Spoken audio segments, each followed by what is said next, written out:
And good morning. Welcome back to the Dennis Herrera Show. I hope that you guys are having a great time. I enjoyed watching these lives happening. And I enjoy all the comments, guys. And I know some people probably don't like that, but I do. All right, let me do a sound check really quick if I can get on this.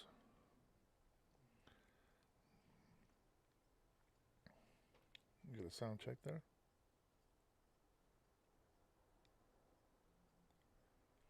Sound. Good. All right, fantastic.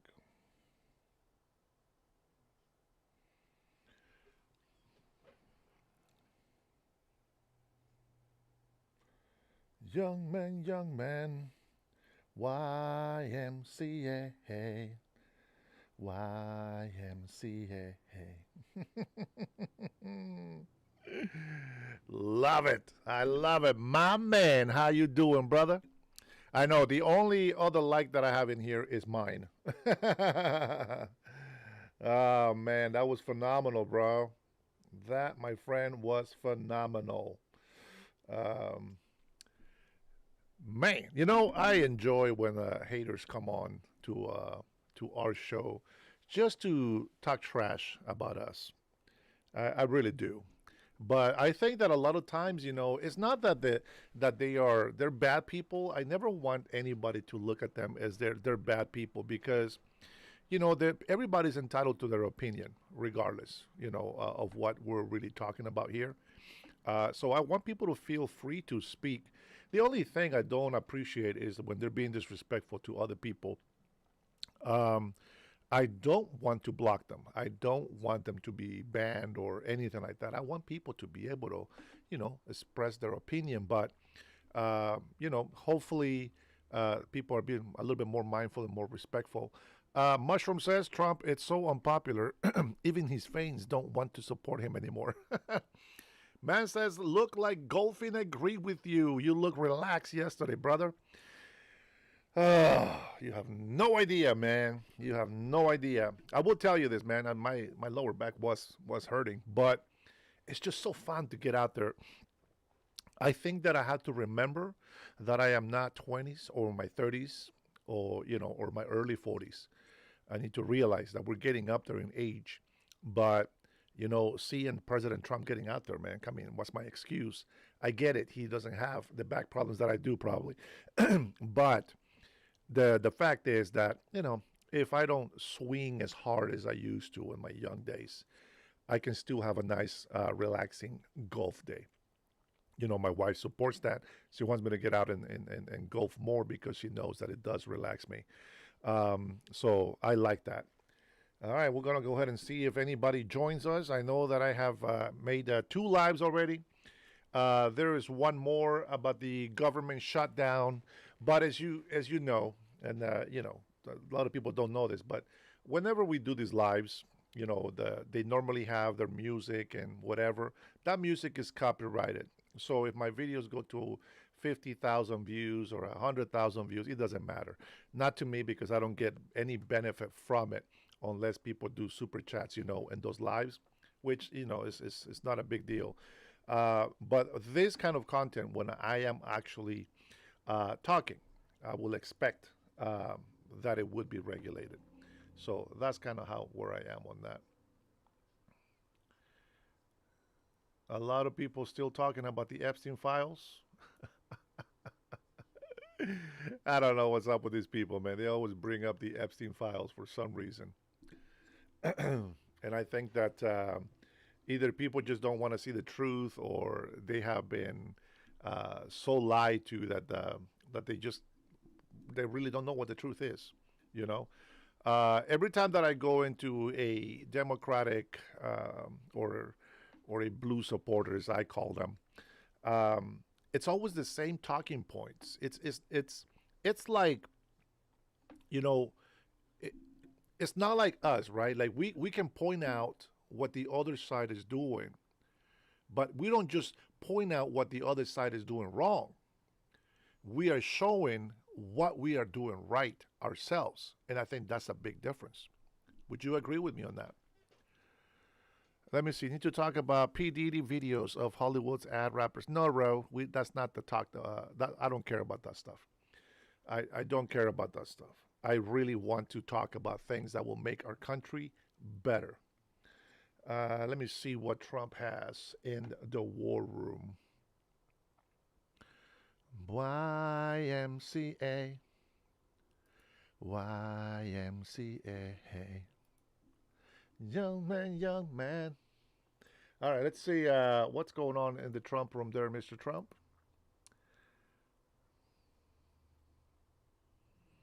Oh, he's showing off a photo.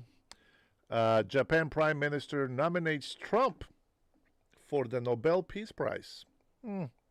After declaring the golden age of alliance. Wow. Now that's amazing. Brian, welcome back, brother. It's good to see my patrons and my members come in here and show some love and support. What did you think about the beautiful F-47, brother? And that spectacular entrance from the president. The guy just knows how to deliver a good entrance, doesn't he? Man, and, a lot of people that don't know this, they don't understand it. But I get pumped. I get pumped. Let me see if I can show you a picture here. Um, let's see. Let's put this up here. Look at this, man. It's amazing. It is amazing. You guys don't pay attention to this stuff, I'm sure, but I do. Maybe I'm wrong. Maybe a lot of people do pay attention, but man, that is amazing, guys. That's an amazing shot.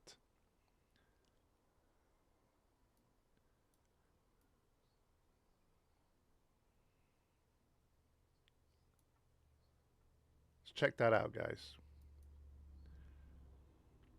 This is the entrance of President Donald Trump. I believe that's the F 47. I'm not an Air Force guy, but I believe that's the F 47. And that is, man, it is the thing to be, man. I am pumped. Pump, pump it up. Let's go. President Trump, man. We love you. We love you, and we thank you for loving our country and our people. You are amazing, sir. You are amazing. We are lucky. We truly are lucky uh, to have that president be in office right now. Listen, God can use the worst of the worst to do his work. See, he doesn't pick perfect people. He picks people that he can work through so that his power actually shows. You see, that's the way God works. God works in mysterious ways. Now, President Donald Trump, people are, some of the comments that I saw in here, well, in the live, it's some of the people give him crap for saying things like, oh, I'm not going to go to heaven. I don't know if I can get into heaven, because, there's a lot of things that he knows that he's, done wrong in his life. And he actually humbles himself that way by saying that he doesn't know if God is actually going to allow him in heaven. And then you have the other side of people that says, oh, well, he thinks he's he's the savior. He thinks he's Jesus Christ, and everybody goes extreme with it. How about you take a second to to think before you say all these things, just because you don't like the person. Let me see. What's that, Brian? Actually, that may be an F-22. Don't think the F-47 is in full service yet. Now, you might be right. I just can't tell. Is it the? No. Let me see. Let me see what it says on it. VFX. I can't tell. This picture doesn't really show it like that. But the dome, I thought that dome was for the F-47. I don't think that dome that it has on the on the cabin. It's an F-22. That's why I said F-47. Any military people in here? Any Air Force guys? Any plane junkies know what that is?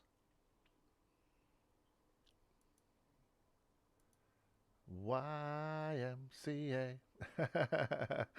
Man, he's made that song so popular.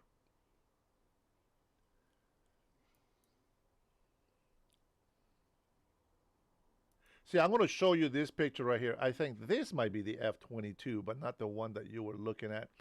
Toyota pledges $10 billion towards new auto plants in the U.S. Let's go, man. Let's go. Made in the USA. Let's go. How many Toyota fans do we have in the house? I'm going to tell you guys, and you might hate me for this. Let me reheat my water so I can get my second dose of caffeine. But how many of you support our local car manufacturers um, because they're providing jobs for the American people and because they are bringing money to our economy? I do. I support that. So just imagine if we got all these foreign car builders to bring their cars here and actually have those manufacturers here like we did back in the 80s, right? To be able to have affordable prices on these machines. Why not? Why not? Can somebody tell me why our American cars devalue so fast compared to foreign cars? Can somebody tell me that? It's a serious question. Let me see. Jake says, Ariel Haas, all you laugh, blah, blah, blah. You could be correct, Jake. I couldn't see the full shot. The F-47 has no tail fin. Oh, there you go. Good. You know what? Let me take a look. Let me look for some photos here. Images of F-22. Oh shit! I think you might be right. Well, let's see. Oh, you might be right, bro. That's the F-22A. Okay, so the F-22 does have that same dome. I thought the F-47 was the one that had that. Interesting. Very interesting. Okay, yeah. If it does have the, I think you're right, Jake. The let's see. No, who said the F-22? I think it was Brian. Actually, that may be an F-22. Yeah, Brian, I think you're right, bro. If I'm looking at these photos correctly, let me take a look at that other photo again. Okay, double fin back, double fin back. I think you're right. I think it's an F-22, F-22A.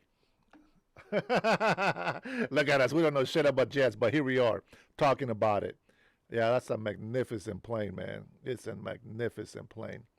And if I'm looking at a photo, let's see if I can get a bigger photo. Here you go. I'm going to share this picture here with you guys if I can get it on there. Um, where the hell did it go? I just lost my stuff. All right, let's see if I can get this in here. Not sure if you can see that, but I'm not showing to you yet. I'm trying to get it in frame. Come on, baby. Bro, I hate this mouse. I really hate this mouse. All right, so here is a comparison shot. I think I have that in the middle. There you go, guys. Check that out. There's your F-35 and the F-22. I mean, the design, I think, for flying, I think it's something that works, and that's why they keep doing it. Let's see, comparing and contrasting the iconic Lockheed Martin fighter jets. Wow. This is the story right here. Man, I don't know about you guys, but I get a bit claustrophobic, and then just seeing that cockpit there, man. I don't know what to tell you guys. I don't know where I would go with that. Um,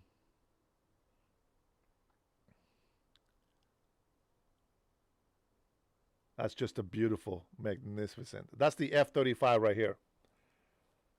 That is beautiful, gorgeous, just gorgeous. You know what? And everybody wants our planes.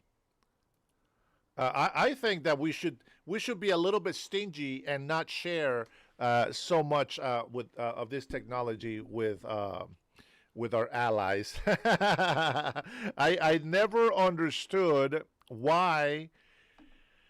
I don't know. Why do we go to other countries and teach them our tactics, how to be the fighters that Americans are? Like, at some point, I'm a big believer of teaching men how to fish type of theory. Um, Man, if you guys haven't done that already, hit the like on that button, will you? Uh, I feel that we shouldn't be sharing too much intel with everybody around the world. That's just me being selfish. Let's get that in there. Yep. That's just me being selfish. But I mean, what do you guys think? Should we be out there in other countries teaching them how to fight and how to militarize? I don't think that we should, to be honest. If you guys don't know what happened, if you guys have ever heard of a group called the Zetas, the Zetas, these are Mexican soldiers that were trained by Americans, and then they got corrupted and joined the narco life, and they are now part of the cartel. And so these are Zetas or Zetas, Z as in zebra, and they're out there and they disappear people and nobody knows what the hell they are. And after further investigations and all this other stuff, they have been finding fields of burial fields, where people that have disappeared for years are being found. And that's a little scary, my friends. That is a bit scary. Yeah, the F-16s definitely are outdated, and other countries can have those. Now they're still dangerous. They're still strong. They're still potent. But they're definitely no match for the new versions of the fighter jet. Um, Man, what an amazing speech! I can't believe people said that they were falling asleep to that. It is so awesome. At the end, I don't know if you guys were there watching the video with me. I know my members here were, but at the end, when he's walking out and he's doing his little dance, right?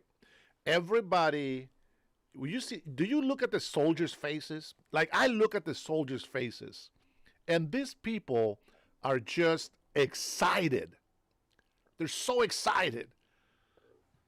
Excuse me. They're so excited to have the president that they have. Their commander in chief. Now, I've never seen a president so involved with supporting the military. I think he's probably the first president to be that supportive. I mean, I don't remember anybody else being as supportive as President Trump. Uh, you know, I'm sure we have had a lot of presidents that have invested a lot in the military. Obviously, we are a very strong military, but the fact that he comes out and gives over $1 trillion to make this military even stronger, all that Democrats can do and cry about, it's, oh my God, with the homeless on the street, and we're giving $1 trillion to the military. If it wasn't for the military, you would have no streets. You will be governed by a really horrible, bad tyrant. That's what you guys want as Democrats. I don't understand that. I really don't understand that. Why would you want to give away your country? Stop being so damn entitled, will you? Can you wake up and start doing something productive for this country? Stop wasting our money Every time you people go out there and start destroying our cities, it's costing us money. Stop it. Seek help. Man, it's like, bro, it's like, you're living with a bunch of children that don't want to listen. You want to be rebellious. You think you know everything. I get it. You know how stupid you look when you go out there dressed as a furry animal? That's retarded. I cannot believe adults support that behavior. How can we take you seriously? You dress in black, you think you're some type of military, and you are the weakest military, if that. You're just punks on the street that think that you're relevant in this life. But you're not. You need help. You need mental health. Let me tell you who real militants are. The National Guard coming to our city and protecting their citizens. That's what a real soldier looks like. You think that you can just put some black outfit, a bulletproof vest, and some combat boots and carry a gun and you think you're a soldier? You're not a soldier. You know why? Because you don't fight for this country. You fight for the corrupted, for the criminals. That does not make you a soldier. Yeah, I know what Bob Marley said. Buffalo soldiers. You know what? No, there were no damn soldiers. The National Guard, those are real soldiers. And those are the people that we want on our streets. Anybody else that believes that the National Guard are the enemy, you're simply unpatriotic. You're anti-American. You have no concept of what keeps us free and great. You've been watching too many damn Hollywood movies. Now, I know a lot of us here, we like action, science fiction, some dramatic, a little bit of drama here and there, chick flicks, things that, get our emotions out there and start making us men cry. Sometimes we watch movies like that. But, we watch a lot of history movies, a lot of wars, a lot of Marvel, DC, whatever tickles your interest. And that's okay. You can watch all of this stuff, but you got to stay in touch with reality. See, fictional characters is one thing, but reality is another. You got to know when to enjoy something that is fictional, and you got to know when to come back to reality and stand up for what's true. People on the left that keep complaining, look. Oh, we just gave $40 billion to Argentina. Free money. And look, and they're going to build a ballroom. $350 million out of your taxpaying dollars. This is what they tell the people. And the people, oh my God, I'm outraged. I'm going crazy. People go crazy with that stuff. And then it's just like, bro, did you watch the press conference? Did you watch when they asked where the money's coming from? He said President Trump is putting millions of dollars into it, and he's grabbing some donations from his friends, which, by the way, are billionaires. And then the left they still want to smear this lie. They're still telling the people that is being used, that's being built with taxpayers' money. And people still believe it. Why is that? Why is that? Take off that cross. Jesus doesn't love you, says Adam Cosper. Oh, Adam. Bless your soul, child. Bless your soul. We'll pray for you. Don't worry. We'll pray for you. Let's see. That's so demonic to say, right? It is so demonic for any person to say Jesus doesn't love you. That's very demonic. I want to let you know that. You guys, man. You don't even believe in God. Why you even bring the Bible up? I don't understand. The devil, well, I do understand. The devil does not support God, and he knows the Bible better than us. So I can see that. I guess I do understand it. Oh, man. All right, let me see. Is this?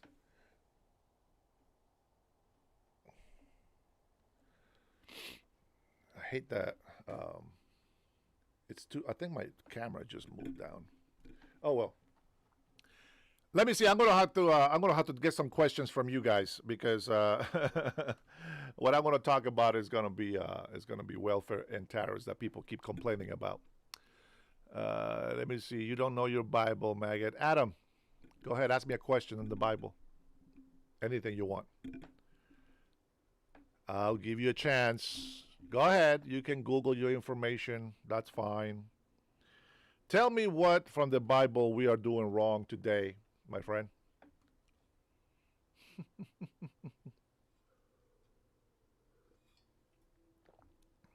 Thank you, Bruce.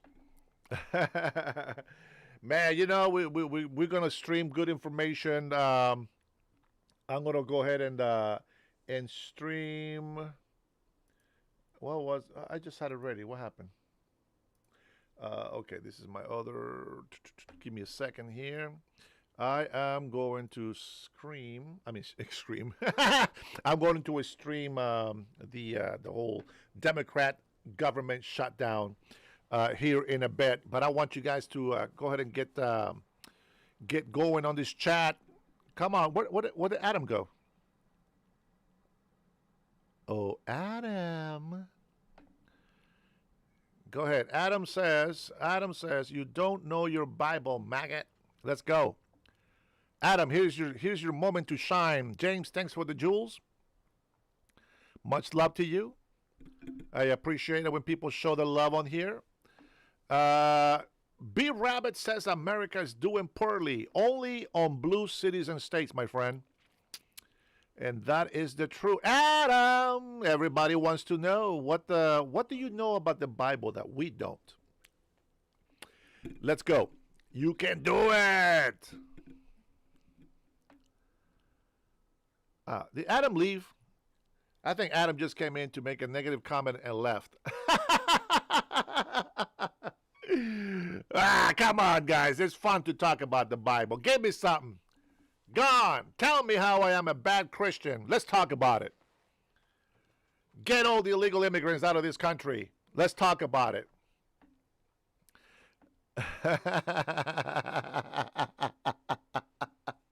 Time is on my side. Yes, it is. Welcome, time. What's going on, brother? No welfare past 5 years. Man, that's a long time, bro. It's supposed to be 3 to 6 months, but all right, we'll go with that. We'll go with 5 years. You think, but within 5 years, it'll make a difference. James, thanks for the jewels. Again. Make jewels great again. Adam, where the hell Adam go? Who kicked him? Who kicked Adam? Man, come on, guys. We only got 60 people watching. Stop kicking people off this chat.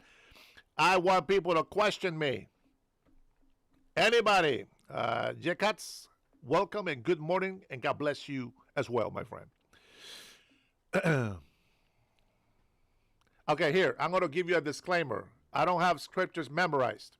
But I do know my Bible. So there's different kinds of people that know the Bible. There's people that memorize scriptures so that they can talk a specific point, and there's people that have engraved the Bible in their soul so that they can bring it up in a situation that needs brought up. Okay? Let's say anybody. Wedo, hey, what's up? Wedo's back. All right, Wedo was in my life. He was hating me, guys. He was hating me. But I believe that Wedo has some good points as well. You know what? Let's get it out there, guys. Adam has left the building. Adam just went and crawled under his rock again. But let's call it like it is, guys. There's going to be a lot of people that are not going to agree with us, and we should allow them to speak their opinions and speak their minds up. I mean, it's the thing that we do, right? We need to make sure that we abide by that. Let's see. I do want to say thank you, guys, for your support. Thank you for your likes and for subscribing. It is very special to me. I think that after I get done with this next live that we are going to be posting here, I think I'm going to go live again around noon. Yesterday, I apologize. I did not go live noon because where I was, the reception was horrible.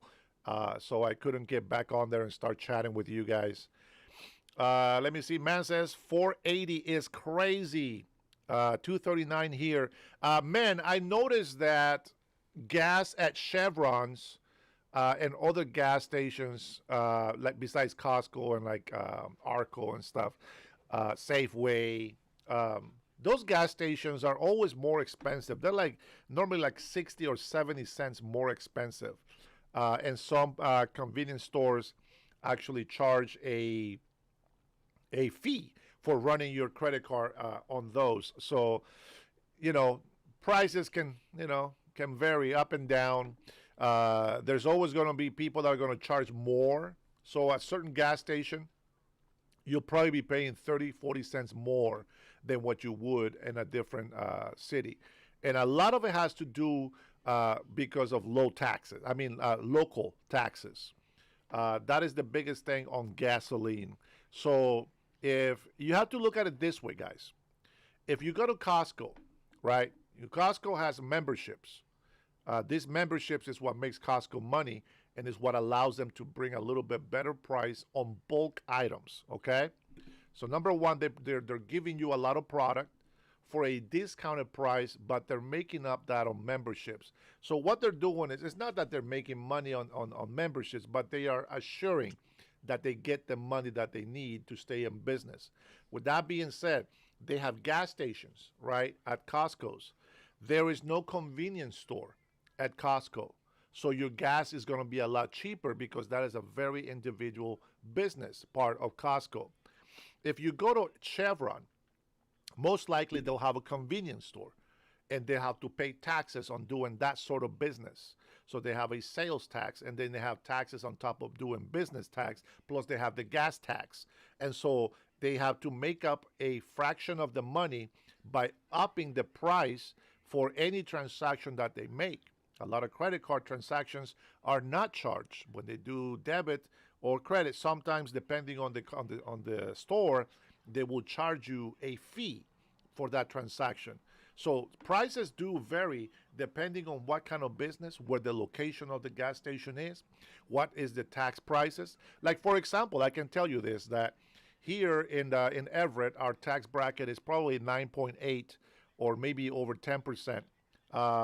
To where another one in maybe in Snohomish, it'll be like 8.9% tax, rate. And everybody votes for these things. So if the taxes are lower in a specific city or county, that's because the people are voting that way. And then the people that have higher taxes on their city is because they're morons. And they think, yes, tax, yes. And they keep voting yes to raise taxes.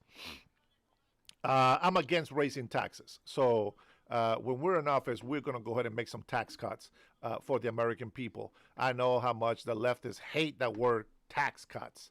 But we got to get it done. We got to get it done. We got to give breaks to big businesses, big corporations, small business, medium businesses, and large businesses. They all need breaks to keep employment going, and keeping our economy strong. Let me see, what else do we have here? Usually better when farther from highways. That would be great. No federal tax. Absolutely. This is why we're supporting tariffs. Hopefully we get to the point where they will not take federal taxes from our checks. Can you imagine when you work in overtime and there is no federal taxes at all? That's a lot of money. That's a lot of money that you can spend or save for the future of your retirement. Many people think that they can just work 25 years and then they don't have to worry about life anymore because of Social Security. But the truth of it is, by the time I retired, because I haven't done jack squat for my retirement, by the time that I retire, the money that I will get monthly right now would probably help. But by the time that I retire, is going to be so much higher that there's really going to be, it's like me making $700 Social Security right now, right? Weddle says, look, Dennis, I'm a subscriber and I even like your post. What? Weddle, yeah, right. I just agree with in everything. If I can't do that, it's just not American. I agree with that. I'm glad I said that disclaimer first. I hope you heard that, Weddle. Uh, but please tell me something that you do agree on. Let's take a look. What do you agree on with what I say about not even Trump? Let's not even put Trump in the picture. What do you agree with that I have said? Because it's always easier to point out the negative, right? But it's very hard to point out the positive. Now, while you think about that, I'm going to take a one last sip of this coffee, and then I'm going to get a second a second dose of caffeine, and I'm going to take some more questions here, and then we're going to go ahead and play the next live that I'm going to do. Obviously, it's live for me. It's already been played this morning, but you guys get to catch it, and you get to interact with me. When you're hearing it from the news, there is no interaction, right? At least with the host of the live. Let's see. Güero agrees with Bruce. I said nothing about Bruce. I said, what do you agree with what I've said? Just messing with you, man. All right, Brian, man, thanks for your support, my friend. Love it. Several documents is over here spitting some scriptures without any scriptures on it. Bro, if you're going to put John 3:16, I know what it means, but why don't you write down what 3:16 means? I will allow you guys to go ahead and put a scripture on, but then please copy and paste what that scripture actually says. I'm okay with that. I like that. And I think that people will benefit by reading that somewhat. Nancy Rodriguez, no Trump hat. Oh my God, reality check. All right. You know, I'm giving that as an option, but today was the USA hat because our first live was President Trump addressing our military. And so let's go ahead and make the change. There you go. This is the one you guys love. Let's go. Make America great again, baby. Let's go. All right, with that being said, I want to see if you guys can put some real questions on there. And let's see, several. Nancy, thank you for that. I appreciate it. And welcome to our chat. Let's see. Jake the Crusader says, whole lot of leftists gonna have sore jaws after Halloween. I don't know. Somebody getting beat up or just chewing candy? Let's see. Wedo says, I haven't listened in a while. I'll start listening. I like it, brother. I like it. And guys, that's how you get off the hook. You just say something that makes no sense, and you go with it. I'll tell you what. Since there is no questions in here, why don't you let me put this on so that I can go grab a coffee. All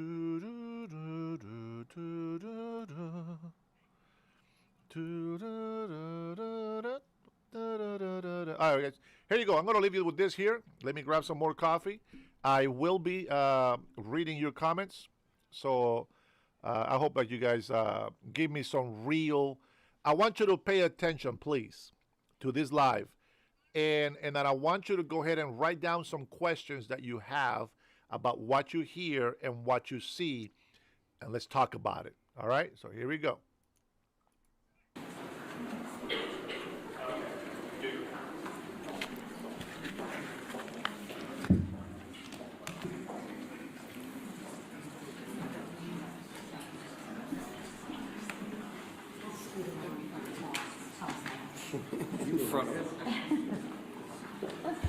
Oh dear, what the heavens, hang on. Well, good morning, everybody. Welcome to day 28 of the Democrat shutdown.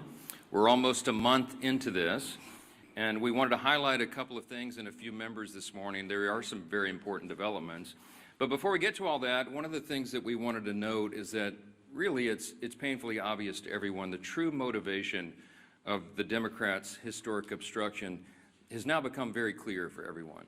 I want to use a little simple, Lily, if you show me this real quick. Just real quick, simple facts, because these things get obscured too much. But there are simple facts about the Democrat shutdown that everybody needs to recognize. Here's 4 of them. First of all, we have to have Democrats to reopen the government. You know that in the Senate, it requires 60 votes to break an impasse. Wait, hang on, Lily, hold it real here. Keep it close to the podium. I want everybody to see this, okay? We're going to make it simple. I had my 15-year-old son and some of his friends were together over the weekend, and they wanted me to explain it to them as simply as possible. This is the little formulation, okay? Hey, fellas, remember from civics, you got to have 60 votes in the Senate. We only have 53 Republicans, so we must have Democrats to do it. The Democrats are out trying to claim that this is all on Republicans because we control the government. We don't control the Senate without 60 votes, so you have to have them. Now they've voted 13 times, those Senate Democrats, counting the House and the Senate together, they voted 13 times to keep the government closed. And what they're demanding as a ransom to reopen the government are some really crazy things. They want to restore $200 billion in health benefits paid for by U.S. taxpayers to illegal aliens and non-citizens. We can't do that. They want billions of dollars in wasteful programs to be returned to foreign countries for things that none of you would agree with. We are not going to do that. They want $500 million to go back to left-leaning news organizations paid for by taxpayers. We can't do that. And then they want to cut $50 billion from the Rural Hospital Fund that Republicans got signed into law July 4th to prop up health care in red states and rural areas around the country. It's too important, but they want to take that away. They know that we can't do it. And now that they've begun to admit what this is all about, thanks, Lee, put on the thing there. They're admitting what they're up to. Chuck Schumer said every day of the shutdown gets better for us, meaning the Democrat Party. And you know, we had the second-ranked Democrat in the House, the minority whip, who just said a few days ago, the end of last week, that we know that this is causing great pain for the American people, but we have to use this leverage. We don't have many times where we have leverage like this. And so they've shown you what the real motivation is. But ultimately, why are they doing all that? Let me summarize this really quickly, as simply as I can, for the civic students back home. Republicans are not demanding anything, literally nothing. All we want is to reopen the government. The Democrats are demanding all those things I just showed you on the chart, plus a lot more. When I say they want to send money to foreign countries, this is some of the things that they would propose that we spend money on again. They're demanding, this is a ransom to reopen the government. Things like $4 million for global LGBTQI plus awareness campaigns around the world. $4 million for the LGBTQI plus democracy grants in the Balkans. They want $2 million for feminist democratic principles projects in Africa. We're not doing that. But again, the question is why? Why? This sounds crazy. It is. Why would they do this? And what we saw on vivid display over the weekend was the re-emphasis of this fact. This is motivated purely out of fear. And what do we mean by that? You saw the Democratic leader in the House, Hakeem Jeffries, endorse Zoran Mamdani for mayor of New York City on Friday. It was an illustration of what we're facing here. The Democrats right now fear the far left activists more than they fear air traffic controllers, border patrol agents, American service members, and so many others missing their paychecks. They fear the Marxist insurgents like Mamdani more than they fear families and children going hungry from lapsed benefits that keep food on their tables. They simply fear losing their own political positions next November if they don't appease the angry far-left base right now. And they will appease that base at any cost, no matter how much pain's inflicted. In fact, they've said in their own words, this gets better for us day by day. How does it get better? Because they're proving to the angry far-left base in their party that they will prioritize them over the American people. And simply put, it's the profound fear in the Democratic Party that drives this shutdown. It is not principle, it is not policy, it is certainly not concern for the constituents that they say that they want to represent. We know that because even their own constituents now are begging Democrats to stop the political games and reopen the government. Just yesterday, the largest union of federal workers, the very people that the Democrats claim that they fight for, came out publicly and urged the Democrats to join the Republicans in passing the House's very simple short-term funding bill. Also yesterday, the National Air Traffic Controllers Association began to put up flyers in airports to explain the real danger that is being imposed for air travel, air safety in this country, highlighting what the Democrats are doing. So I just want to say this simply to our Democrat colleagues. You have an off-ramp now. You painted yourself into a corner, but here's your off-ramp. The unions, the largest unions are saying, please do this. You can claim that as cover and say that you had to do it. Reopen the government. Get it working for the people. It's our #1 priority and responsibility as members of Congress. But Senate Democrats have refused to do it for almost a month now. I've said it over and over, Republicans have done our job. We passed the clean short-term funding extension to keep the lights on and pay all these workers and our troops and fund programs like SNAP and WIC that Americans need and rely on. And in the meantime, Republicans have been working very hard around the clock every day of this Democrat shutdown to do our best to reduce the pain for our constituents. In our districts, we got a video running over here just showing some highlights of what all the House Republicans are doing and have been doing for the last few weeks. Out in their districts, they're trying to help Americans navigate the crisis that the Democrats have created with their selfish political decisions.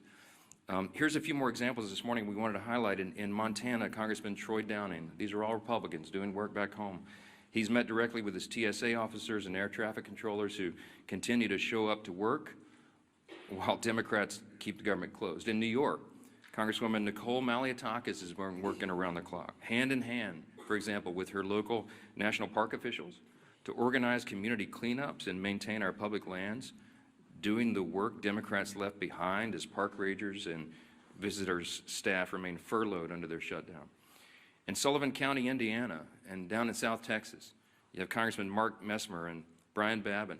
They've strategized with rural hospital leaders to ensure that these communities are able to access that $50 billion rural hospital fund, by the way, that the Democrats want to defund. This is the very funds that the Democrats worked hard to kill in their counterproposal to reopen the government. In South Carolina, Congresswoman Sherry Biggs has been meeting with her small business owners who continue to serve their communities, many of whom are already feeling the benefits from Republicans' work to deliver no tax on tips. We did that in the big, beautiful bill, the Working Families Tax Cut. It's a wildly popular measure that, by the way, every Democrat voted against. In Oregon, Congressman Cliff Bentz is meeting with his air traffic officials as they wait on Democrats to reopen the government and deliver the federal funds they need to expand that region's critical air travel infrastructure.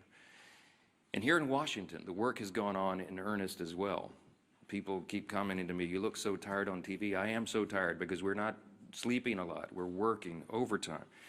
Here in Washington, our House committees have continued to conference together and do all the work we can to ensure legislation is ready for the floor for action as soon as we get back to legislative session.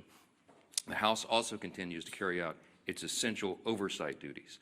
And you'll be reporting on this all day, but the Oversight Chairman James Comer released a blockbuster report now on the Biden auto pen presidency. And this report includes 47 hours worth of transcripts and testimony revealing that every executive action signed by the auto pen without written authorization from President Biden should be voided. This is an unprecedented situation in American politics and government. The actions of President Biden simply were not all his own actions, and there are major implications to that, including all the pardons that he signed. But don't get me started. Okay, on Friday, the Energy and Commerce Chairman, Brett Guthrie, these are all Republican actions, he launched a bipartisan investigation into the NBA's handling of betting and illegal gambling allegations following the recent shocking reports that raised questions and integrity concerns. And as we covered last week, the House Oversight Committee also delivered its third batch of files from the Epstein investigation, now totaling 43,000 pages and documents, pieces of evidence, including personal flight logs, financial ledgers, daily calendars, and diaries of Epstein himself. Republicans are here in Washington, and we're out in our district, fanned out across the country, doing good work on behalf of the people we serve and represent. And what are the Democrats doing? You've seen it. They're posting TikTok videos. They're bragging about using the American people's pain as their political leverage. And House Republicans are taking this day by day, just like the rest of the country. We have our House Republicans on a 48-hour return notice so they can get back, understanding that some flights may well be delayed. But to get everybody back here as soon as possible, as soon as the Democrats decide to do the right thing and reopen the government, we will get back to immediate and urgent and necessary business on the House floor itself. We're anxious to get back to that, but we cannot have a regular legislative session until the Democrats do their most basic responsibility to reopen the government and get this moving again. So today we're fortunate to be joined by several of our good friends and colleagues here, all members of the Republican Study Committee, and the chairman of that committee, the largest caucus of conservatives in Congress, is Representative August Pfluger from Texas, and we're glad to have him as well. He's going to share a little bit about the reckless decision of the Democrats and what that means for military readiness and families all across this country. We are so grateful for these great members and their leadership. August will reference who's here, and then we'll take some questions. So, Chairman Pfluger. Thank you, Speaker. Sure. Speaker, you're doing a great job, and I think we all know that today's Democrat Party is not the party of JFK, who once famously said, "Ask not what your country can do for you, but what you can do for your country." Instead, today, Democrats under Schumer and Clark and Mondami are saying, "Ask not what you can do for your country, but who you can leverage for your radical agenda." Ask not what you can do for your country, but who you can leverage for your radical agenda. I'm August Pfluger. I'm chairman of the Republican Study Committee. We have some great members, including Burgess Owens, Stephanie Bice, Harriet Hageman, and Craig Goldman, who are with me. And, you know, it's really sad to think about what Catherine Clark said last week. She said, of course, there will be families that are going to suffer, but this is one of the few leverage times we have. My colleagues stand for families. The Republican Party stands for families because we believe, we know that our greatest asset in this country is the American family, that our country rests on the shoulders of families, that the Republican Party will always advocate for families, that we will look up for families, that we will legislate to prosper families. And instead, the family is only a point of leverage for our Democrat colleagues. How sad is that? You know, I'm thinking about military families right now. I'm thinking about that soldier who is deployed around the globe to keep our country safe, to push back against a threat. And I'm thinking about that phone call that soldier probably received this year, this month, in the last couple of days, asking whether or not they're going to get a paycheck, talking about the new baby at home, trying to figure out if they're going to be able to pay their rent or even buy some groceries or put gas in the car. I was there. I'm a veteran. I've been serving on active duty when shutdowns happened. This is a very stressful time for military families. And commanders right now, instead of being focused on the mission, instead of being focused on the threat, instead of being focused on the training and the exercises that keep our readiness and our lethality at the highest possible levels, now they're focusing all of their attention on making sure that their families of their subordinates, their soldiers and their airmen, their Marines, their sailors, are taken care of, that they actually have the resources. And we have members of the Republican Party who are in our communities right now convening groups of community leaders and banks, food banks, and other resources. Because Schumer has chosen not to pay them, now communities are having to take up with 0% interest bridge loans. Now communities are having to defer those mortgage payments and those car payments. So where the Democrat Party is failing, our communities are succeeding because they know that the right thing to do is to fund and help in this time of need. You know, the enemy has not shut down. Our enemies around the world want us to be divided. I'm calling on my colleagues on the other side of the aisle who served in the military to do the right thing. We were there. We were there when Joe Biden and Nancy Pelosi put CRs on the floor, and guess what? We did the right thing. Multiple times we did the right thing. Where are my Democrat colleagues who served in uniform to stand up and rise above petty politics, to do the right thing? Have you not gone home to your districts to hear from your military communities, from your federal workers? Have you not listened to your local communities telling you to stop the nonsense?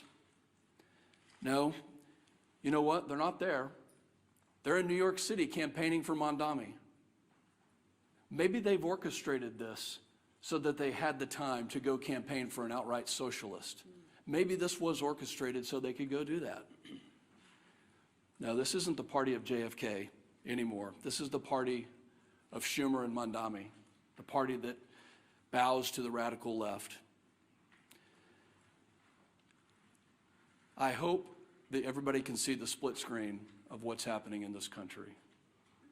The Speaker has so eloquently talked about the fact that Republicans are doing our job to take care of families, that over 13 times the Senate Republicans have voted to fund our military, to fund TSA, to make sure our Border Patrol can get paid and all federal workers can get paid.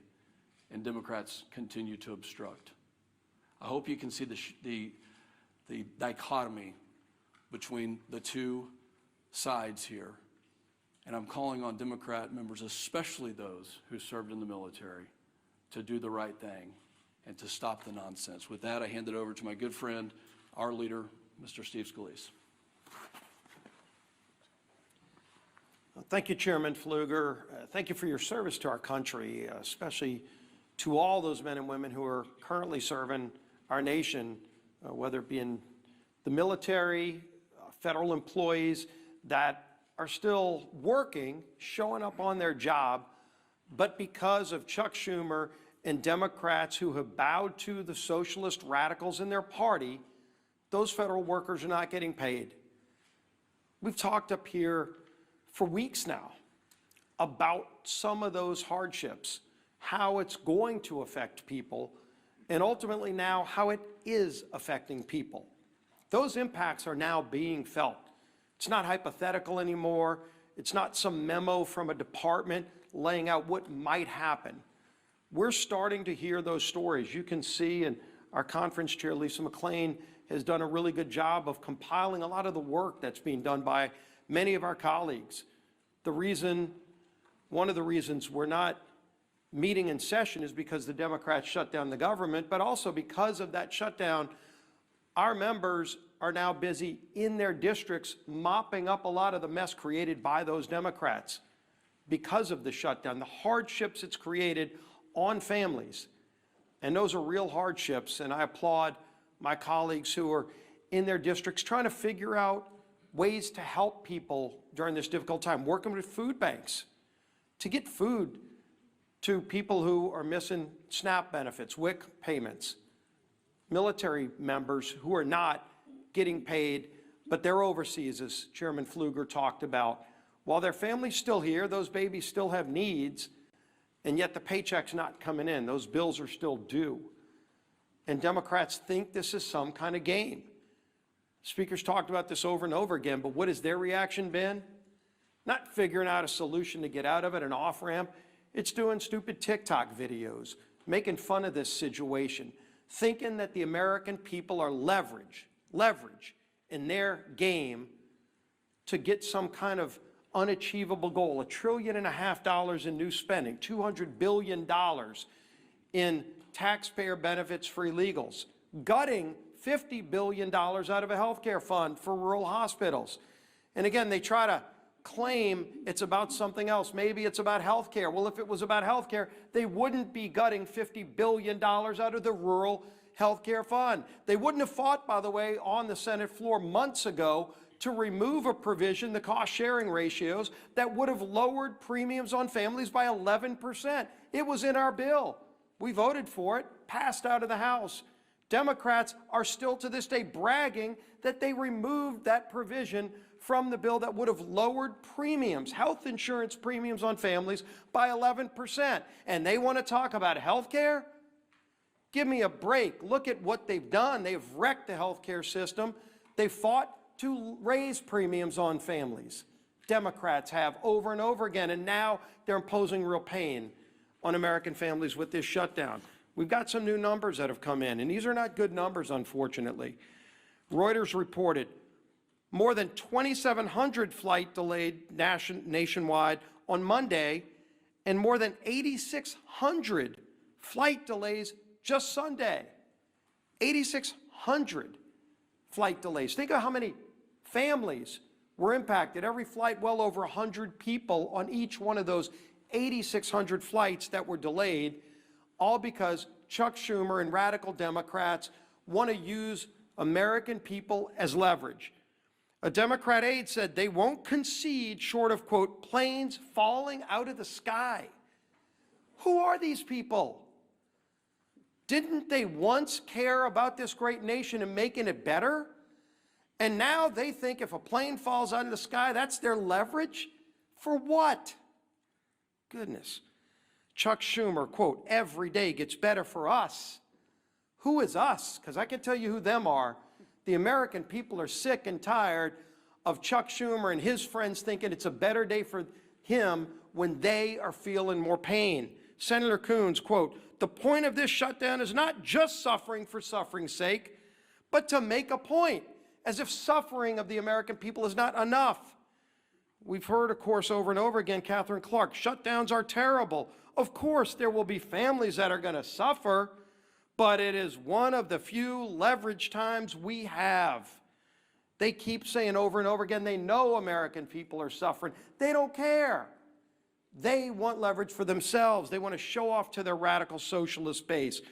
Bernie, of course, Bernie Sanders, who was on the stage with AOC over with Mandami the other day with their socialist love fest. Bernie, quote, you reopen the government and we lose our leverage. That's what this whole shutdown is about. They're telling you what they mean. Democrat source in the Hill article last week that we talked about, quote, we would have enough votes to reopen the government if people were not terrified of getting the guillotine. This is Democrats being afraid of their own base because their base is so radical that they're afraid of their base. The American Federation of Government Employees, we talked about this yesterday, came out and said, quote, it's time to pass a clean continuing resolution and end this shutdown today. No half measures and no gamesmanship.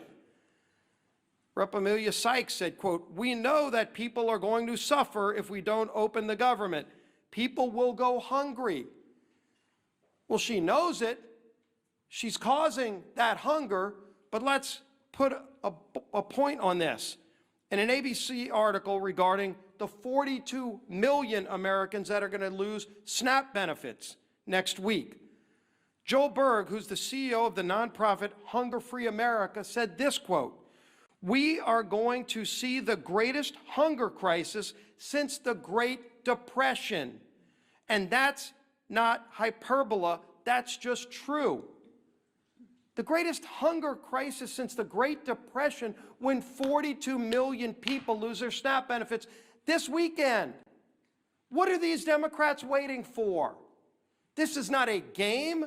This is not leverage. They're taking food off the table for families, for babies. It's disgusting. It's time to end the madness. They can go on the Senate floor today. Just 5 of them need to get courage. Just 5 of them need to get the courage to do the right thing and open the government today and end this pain and end the suffering that they've caused. Then we can go negotiate our differences. Yield to the whip. Tom Emmer.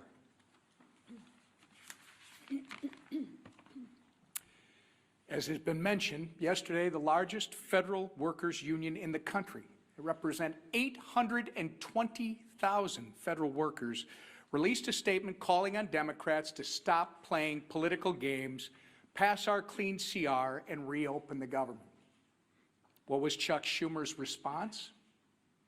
Silence. Crickets. He declined to comment. Meanwhile, millions of federal workers are reevaluating how to make ends meet.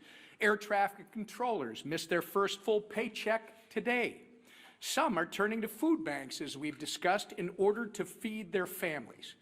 Here is what one Democrat and retired federal worker had to say about the current state of play. Quote, the Democrats are the ones that actually, in the Senate side, shut down the government. So they have to get together and stop holding Americans hostage. We're about to have people without food, and that's ridiculous. It's not worth it. Remember, that's coming from a Democrat and retired federal worker. Since Chuck Schumer and company won't listen to us, maybe they'll start listening to members of their own party. Enough is enough. You're playing politics with people's lives. And as Leader Scalise and the Speaker have reminded us, for what? So that you can appease the radical, pro-terrorist wing of your party. So that you can fundraise off of picking a fight with President Trump. It's not worth it. In fact, it's despicable and downright wrong. There's a nonpartisan government funding bill waiting in the Senate to be sent to President Trump's desk immediately. It will come to the floor for a vote for the 13th time this morning. Put an end to the madness. Do the right and reasonable thing that you did back in March, by the way, and vote yes on our clean CR. Instead of complaining about a new White House ballroom, how about you try doing your actual job and reopen the government for the people you were elected to serve? Our conference chair. Thank you and good morning, everyone. And I first want to extend a thank you to the RSC chair and the members of the RSC who are here today. And thank you for all the work that you've been doing in the district. I know we appreciate it, and more importantly, I know your constituents appreciate it. I know I've been standing at this podium with Speaker Johnson and House leadership for weeks now. And every time we have said the same thing. Republicans voted to keep the government open. Democrats voted to shut it down. Period. It is that simple. This week, more than any other week, the consequences become impossible to ignore. As of yesterday, more than 10,000 flights have been delayed because of staffing shortages. By the end of this week, nearly 2 million paychecks will be missed by Americans. And by Saturday, 42 million Americans will lose their SNAP benefits.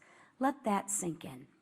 42 million Americans will lose their SNAP benefits this Saturday because Democrats want to use them as leverage. This is real pain, real fear, and real consequences. And Democrats are using that as political leverage. And leverage for what? Ask them this. Leverage for what? To force through illegal benefits for illegal immigrants to the tune of $1.5 trillion? 42, they'd rather do that and put 42 million Americans at risk of losing their SNAP benefits. That's what they're choosing. That's what they're choosing. Let that sink in for a minute. This isn't leadership. This is cruel and disgusting, and it's cruelty disguised as politics. Even the president of the largest federal workers union, and I don't know if you noticed that, but he doesn't exactly always cheer for Republicans, but this gentleman is actually begging the Democrats to do the right thing and end the shutdown. While Democrats posture in front of the cameras, Republicans are actually out in their districts working. Just take a look at the video that we've been playing all morning, right? Don't let the facts get in the way of the good story. Republicans, like the colleagues you see behind me, have been in their district working for the American people who are suffering from this Democratic Schumer-led shutdown. You will see Republicans volunteering at food banks, Republicans supporting rural hospitals, Republicans cleaning up national parks, and Republicans helping people in real ways. Republicans believe in solutions, not stunts. We believe in serving the American people, not using them. So while Democrats try to turn American hardship into political currency, Republicans are working to reopen the government, to restore paychecks, and bring stability back to American families. Because this isn't about leverage, it's about people. And we are here to serve. It's about time the Democrats remember who they serve. Thank you. All right, questions? Go ahead first. Go ahead. Earlier this week, President Trump floated running for president again in 2028. Are you comfortable with those comments? And you're a constitutional lawyer. Would that violate? Well, there is the 22nd Amendment. I spoke with the president about an hour ago. It's late in the evening in Japan. He's working around the clock, serving the American people. He doesn't stop. Talk about someone who works around the clock. And as Chairman Pfluger mentioned a moment ago, and as we've reiterated in here so many times, you're looking at the split screen because under President Trump, the Republican Party has delivered. I mean, you're talking about reducing taxes, reducing regulations, cutting fraud, waste, and abuse, ended the border crisis, ending the crime crisis, resolving conflicts, wars around the globe, and working on these amazing trade agreements. It's been a great run. But I think the president knows, and he and I have talked about the constrictions of the Constitution, as much as so many of the American people lament that. The Trump 2028 cap is one of the most popular that's ever been produced, and he has a good time with that, trolling the Democrats, whose hair is on fire about the very prospect. But I do believe that we've got 3 extraordinary years ahead of us, and the 2 years of the Trump administration are going to be an incredible thing. And I don't see a way to amend the Constitution because it takes about 10 years to do that, as you all know, to allow all the states to ratify what 2/3 of the House and 3/4 of the states would approve. So I don't see the path for that, but I can tell you that we are not going to take our foot off the gas pedal. We're going to deliver for the American people, and we've got a great run ahead of us. We'll have 4 strong years. Yes, second round. The White House was able to find funding for the military, for WIC, for farmers. Should the White House now be able to find some funding for the SNAP program if they've done it for all these other ones? They certainly tried. I mean, one of the reasons that this shutdown has not yet been as painful as it might otherwise have been is because the president is bent over backwards, the administration. Think of it this way. The White House, the executive branch in a shutdown, has a large control panel full of dials. Under the Obama administration, they turned those dials, the pain dials, to 10 immediately. You remember it was so egregious to us. Speaking of our veterans, I mean, they put yellow crime tape around the World War II memorial so that people who'd served their country could not go visit the memorial. They wanted it to hurt. The Democrats have shown, and they've said in their own words, this is leverage. It gets better for them every day. They don't mind inflicting pain on the American people if they can somehow get some sort of political points out of it. The Republican Party is the opposite. And President Trump has proven that. Every day of this shutdown, he has tried to move funds around to find unobligated funds to cover the bases, to get the troops paid in the middle of October, and to make sure that WIC funding is not resolved. You know how he's getting women, infants, and children funding done? They did some very creative legal research I've quite admired. They found a statute in the 1930s that they could use to say that some of the tariff revenue could be used to cover nutrition because so much of that was transported over the border. So they've done some creative, amazing things to mitigate, to lessen the pain as much as possible. We've been out all over the country, all these Republicans. I mean, Craig Goldman flew in here to do this press conference with us, but he's been in Texas serving his constituents. Stephanie Bice been in Oklahoma. Harriet Hageman's been out west. You got Burgess Owens out Utah. They've been serving their constituents, and August Pfluger, but they came in to help us articulate what's going on. All that effort has mitigated the pain, but we're running out of the resources. We want to fund SNAP, but they did the legal research and they could not find a 1930s era statute to bootstrap that one.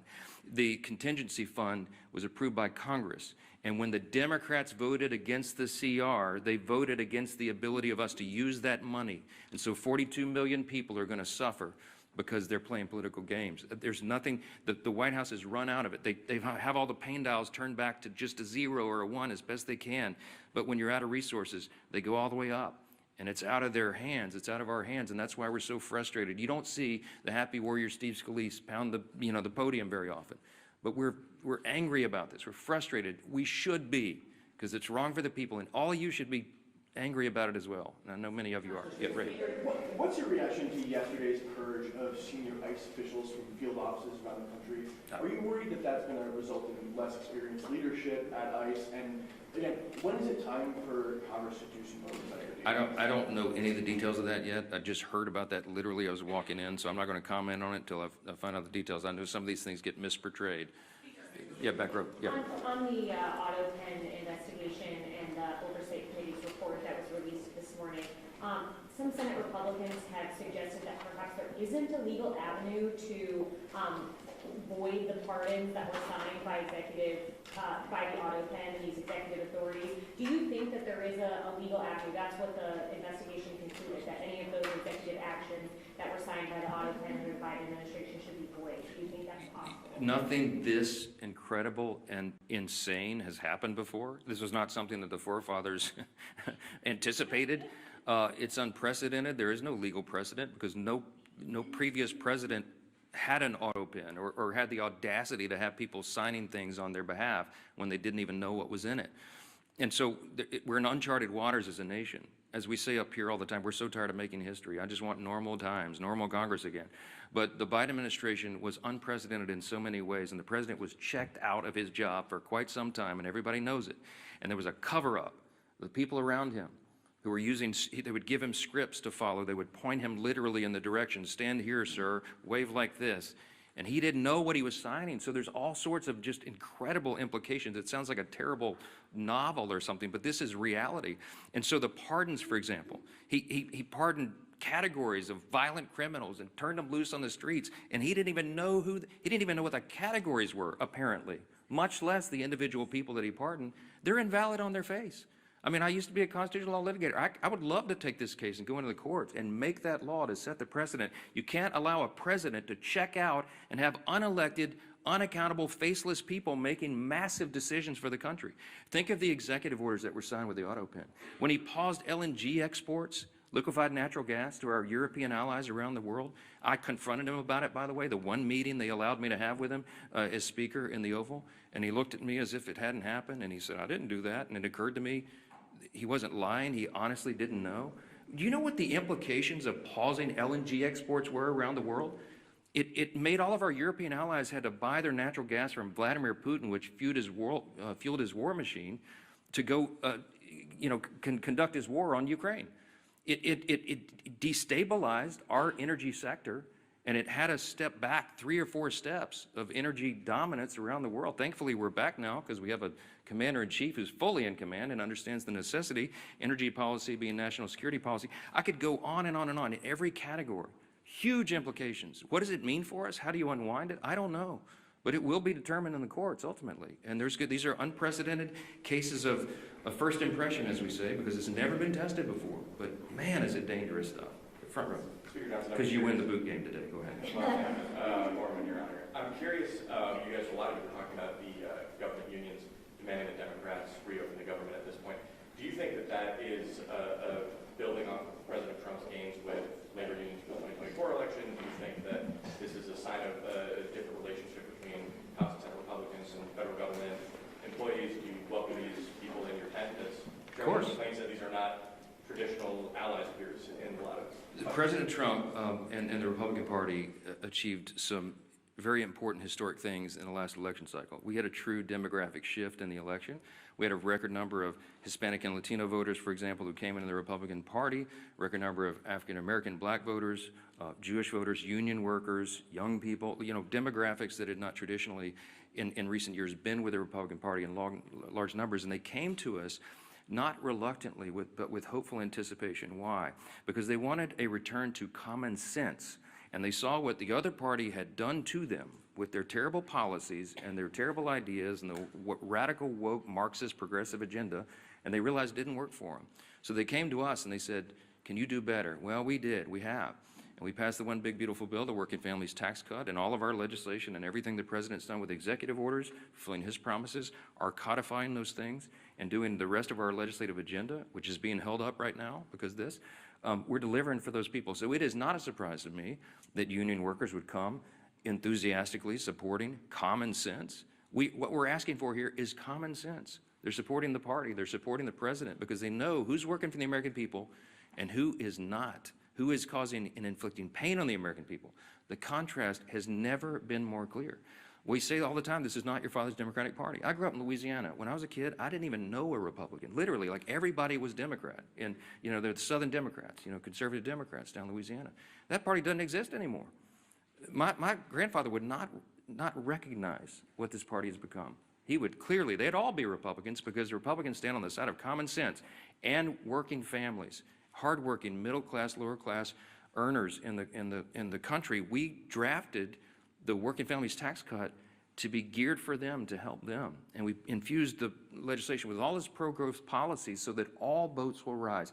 People see that. They see the effects. Ideas have consequences, my friends. And the policies and ideas that are advanced by the Republican Party are right for America because they comport with our founding principles, and we stand on those principles to defend them. And by contrast, on the other side of the screen, they're going for communism and Marxism. Take your choice. Jake. You've been of the opinion that you're not interested in these one-off funding bills, SNAP, air traffic control. Is that still your view? We voted September 19th to fund every one of those priorities. And every Democrat in the House except one voted to not fund them. The Democrats are playing games. They put a few of the one-off bills on the floor, as you've seen in the last week or so. They put a bill to pay the troops and pay essential workers, and the Democrats voted it down. So it would be a futile legislative effort for us to do this again repetitively in the House and send it over there so Chuck Schumer and the gang can play games and spike it. It's a waste of our time. They need to vote for the clean, continuing, nonpartisan CR, turn the lights back on and get the country working again, and then we can resolve all the rest of the issues that were always on the calendar for the remainder of the year. I want to thank our Republican Study Committee colleagues for being here and standing in the gap for your constituents. All the Republicans out there, they're still at work. They're not even watching these press conferences because they're working for their constituents. Thanks for that. Appreciate it. Okay. And that's it. That's all we got. A lot of Democrats, a lot of people on the left side seem to have been lied to by their representatives. And it's very sad to see because I think that there's a lot of Democrats and Republicans, even independent patriots, that do want what's best for this country. But unfortunately, there is way too much information out there. And I can't believe till this day that we are hearing comments from people saying that President Donald Trump is going to build a ballroom with taxpayers' money.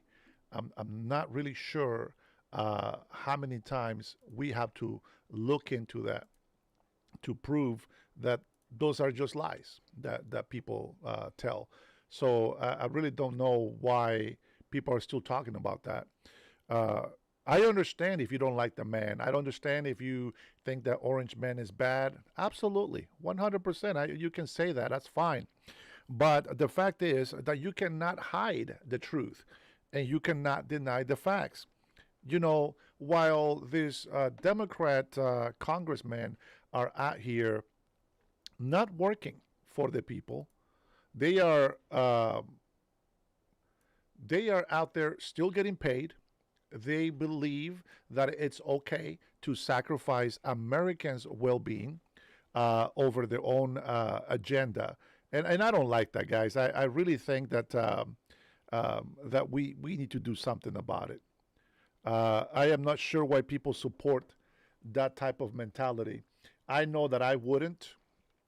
Let me see. We're going to jump into the next live that we were looking at. Give me a second, guys, as you guys are chatting in there. I appreciate your patience there. Let me take a look here.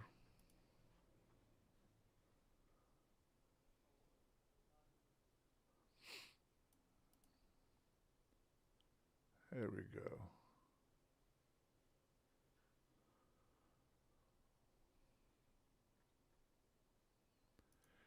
I believe I can fly. I believe I can touch the sky. I think about it every night and day. That's not what I want.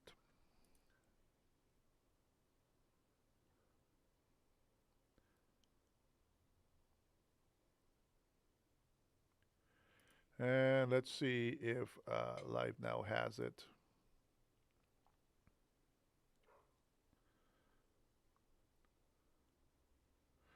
Nope.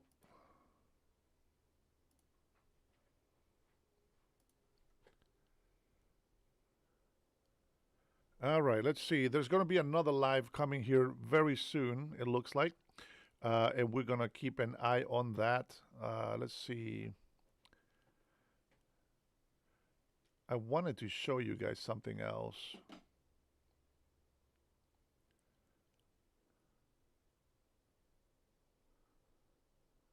Let's take a look and see what's going on in New York. Let's see what this is about.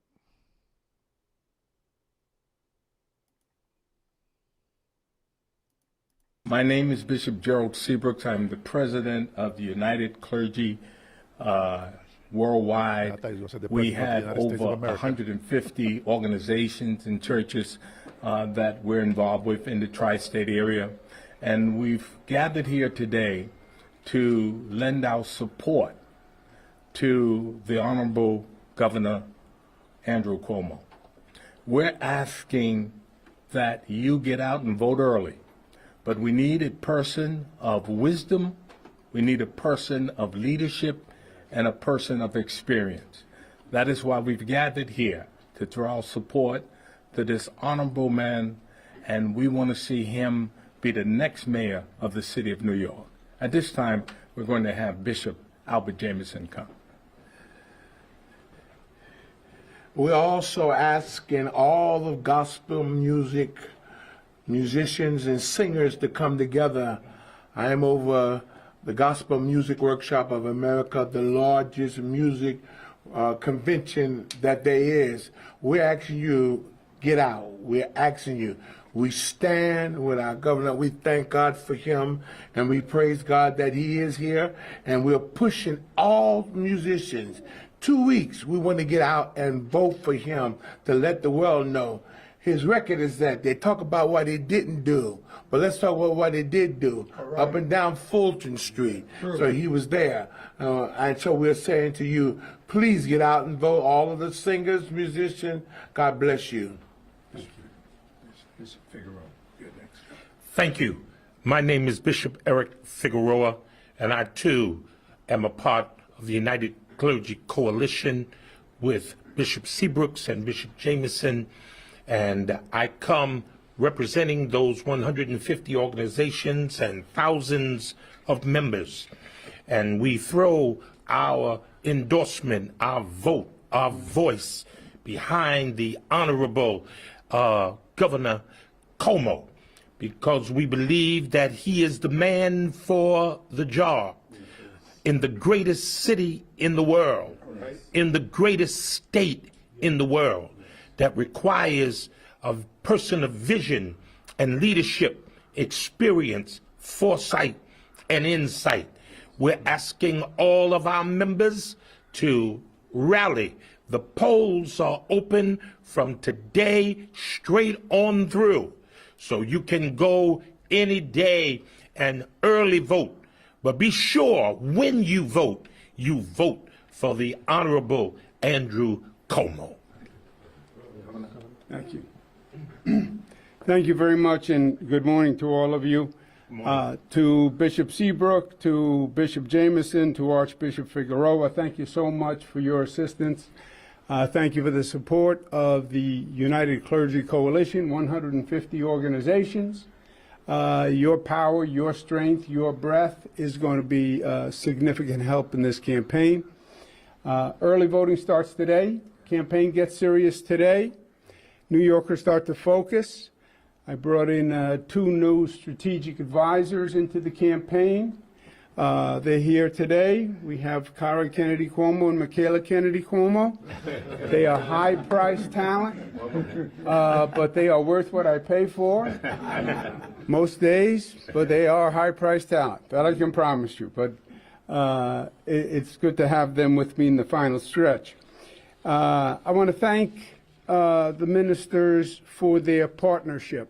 And I'm excited about what we're going to do together. I believe the faith-based community is a perfect partner and instrumentality for the city government to actually do what it needs to do. I want to thank you have the faith-based community that has relations with the local communities. They know the neighborhood. They know the sites. You want to build affordable housing? Partner with the faith-based community. You want to do mental health services, community-based mental health services? Do it with the faith-based community. Economic development with the faith-based community. And I'm very excited about that partnership, and I thank them for that. I'd like to start with a point about my main opponent in this race, a fellow named Zoran Mandamian.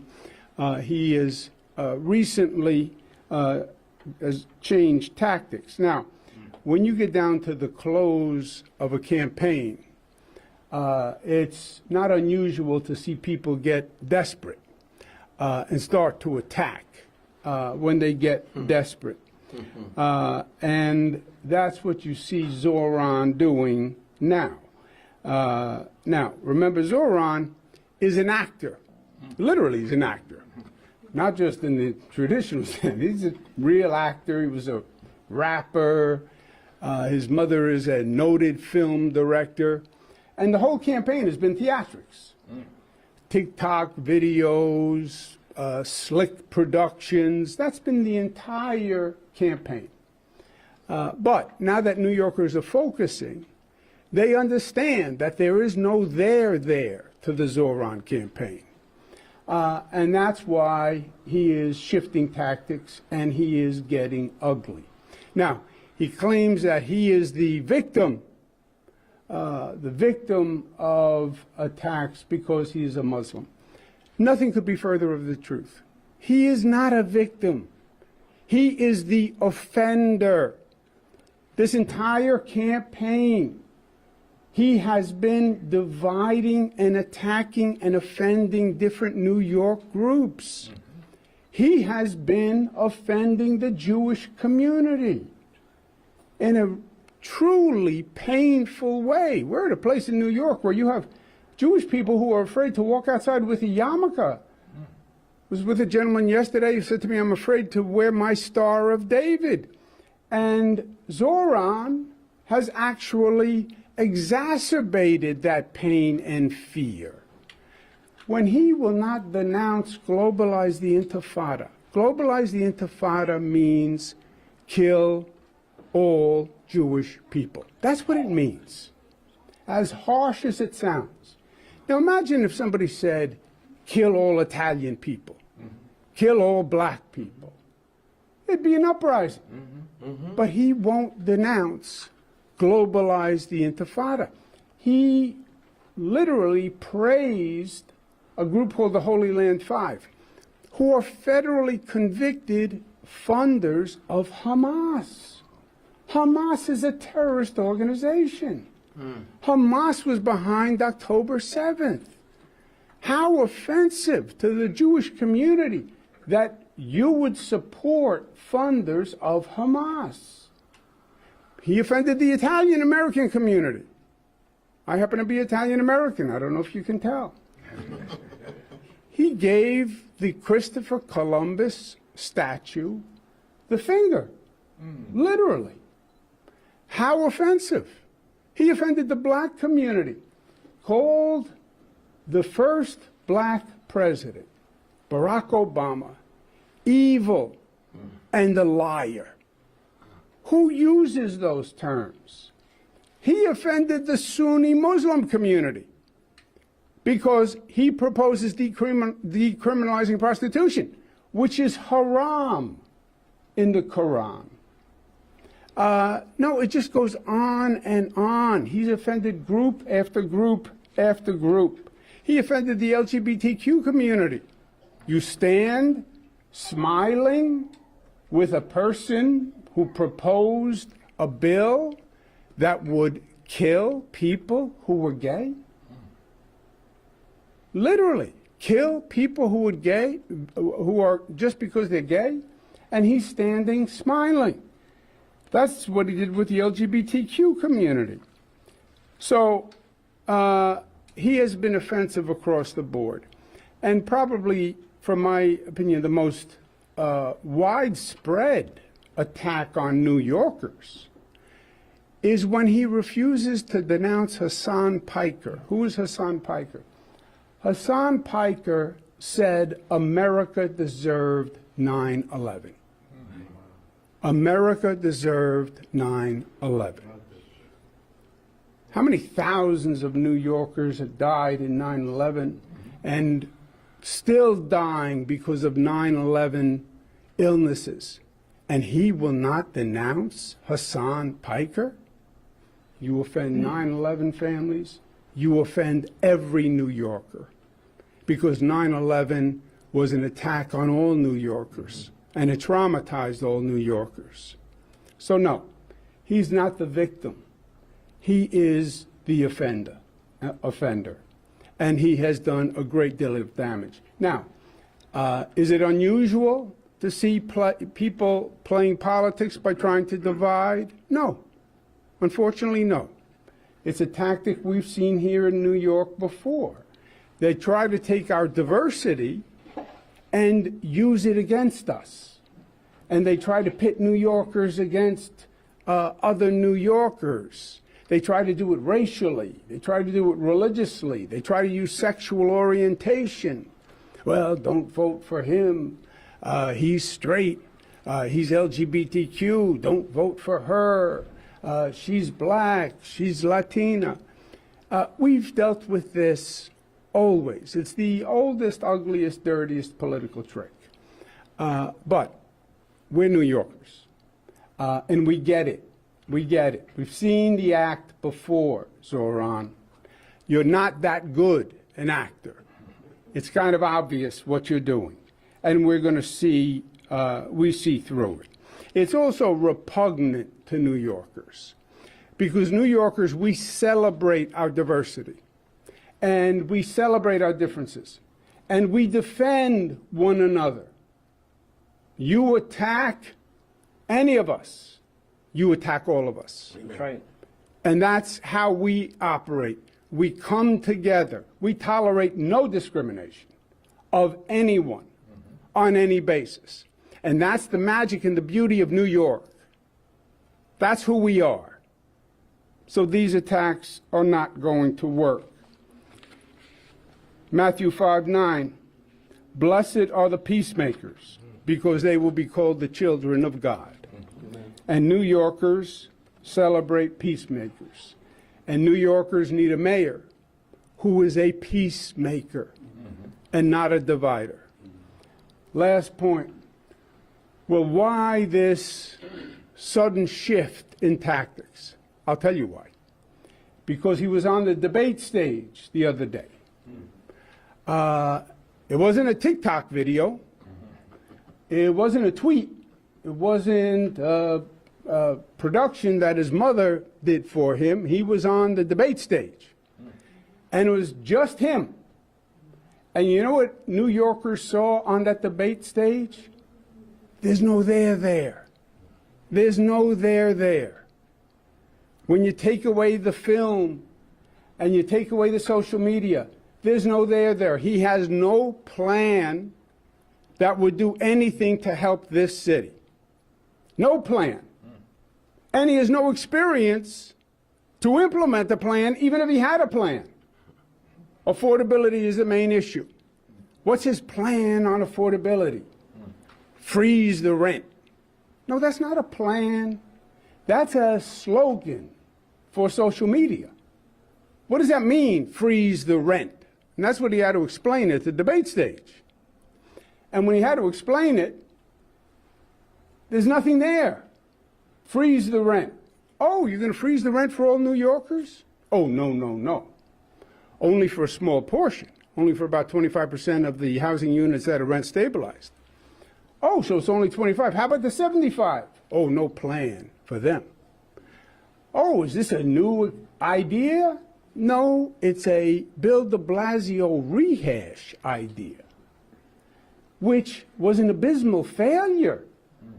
So you want us to reintroduce Bill de Blasio's ideas?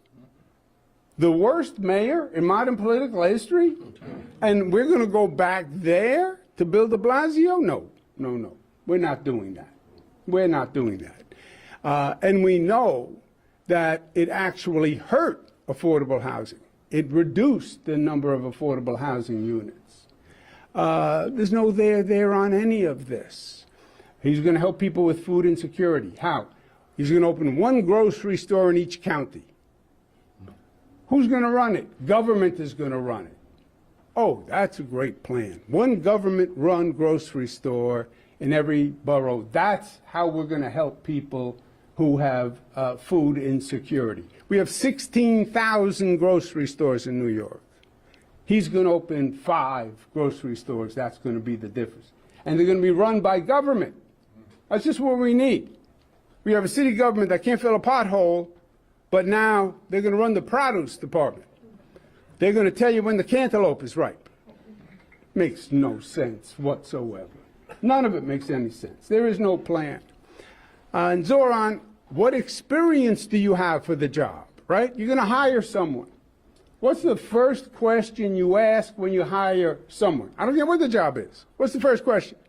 What's your experience? What experience do you have to be mayor? I was a rapper. Yeah, how does that really fit with being a mayor? He never had any real job. He's the son of millionaires, never had to work, so he didn't work. No real experience, no job.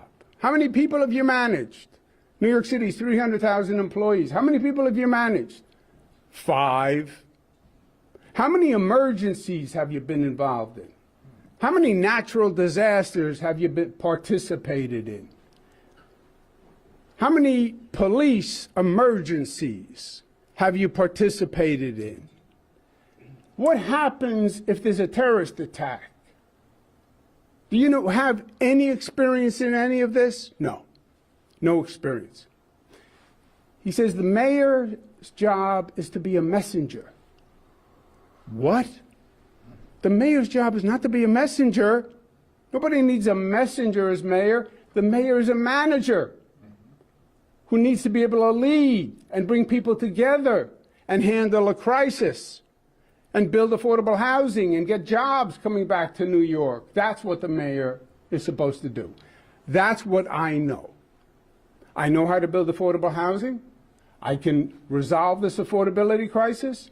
I was the HUD secretary. I built housing all across the United States of America. Nobody can question my credentials on how to build. I have built more major projects than any governor in modern political history.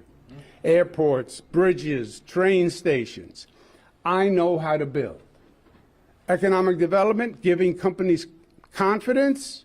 I know how to do that. Handling emergencies. I handled emergencies since I was in HUD.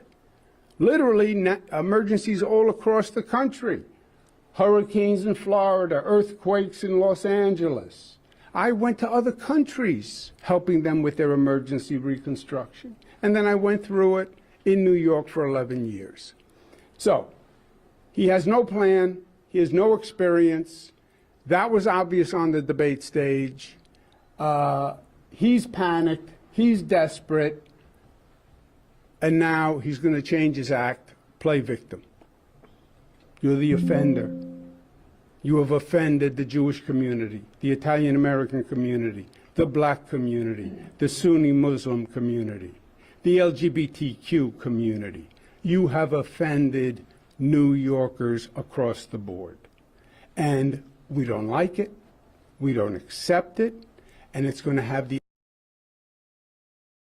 you are going to see New Yorkers unite against your divisiveness, because that's who we are. Thank you for your partnership. Thank you for your support. And let's take some questions. 2 questions. You were the overwhelming favorite, and things didn't work out the way you'd intended. Do you see the flip script here, where the polls indicate that Mr. Mamdani is comfortably in the lead, and that may work to your advantage, that the enthusiasm you have is not being detected in the numbers right now? Do you see it as a sort of an opposite scenario? Well, what I see is I see a desperate candidate who was lost on the debate stage and exposed on the debate stage and embarrassed on the debate stage. He was embarrassed. It was clear to any watcher he had no idea what he was talking about. He had a 25-second script. That's it. And once he's past that 25 Literally doesn't know what to say. Just rewind, repeat. Zoran Mandami. That's all he is. And that was clear on the debate stage. True. And he is now panicked. And this is a totally different tactic. Where did this come from? He's now a victim because he's Muslim. By the way, New Yorkers love the Muslim community and appreciate the Muslim community. They are part of the family of New York. Amen. I have stood up for the Muslim community in very tough times when there was a proposal to build a mosque on the Ground Zero site, and there was a lot of opposition to it. I stood up with Mayor Bloomberg and said, no, we support the Muslim community. Quran speaks of peace. We should build the mosque. When Trump did the Muslim travel ban, I don't know if you remember.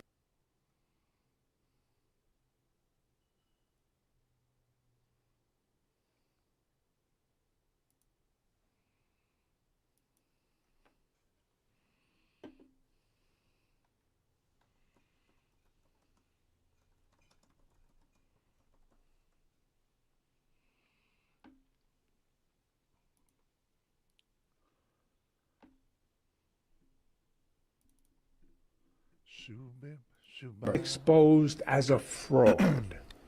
Well, that's enough from Cuomo anyway.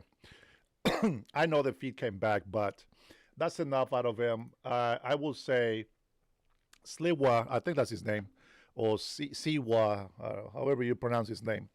I think that he is the best candidate to be able to fight for the people.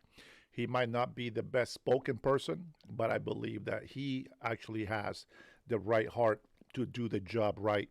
We are currently waiting for the next live, and the next live is going to be for our Democrat friends so that they can have some say on what's going on with the government shutdown. So I will give you that information here as soon as it becomes available. We're going to hear from your favorite leader, Hakeem Jeffries. Sorry, I couldn't help it. I apologize. It's a Trump thing. I apologize. I couldn't help it.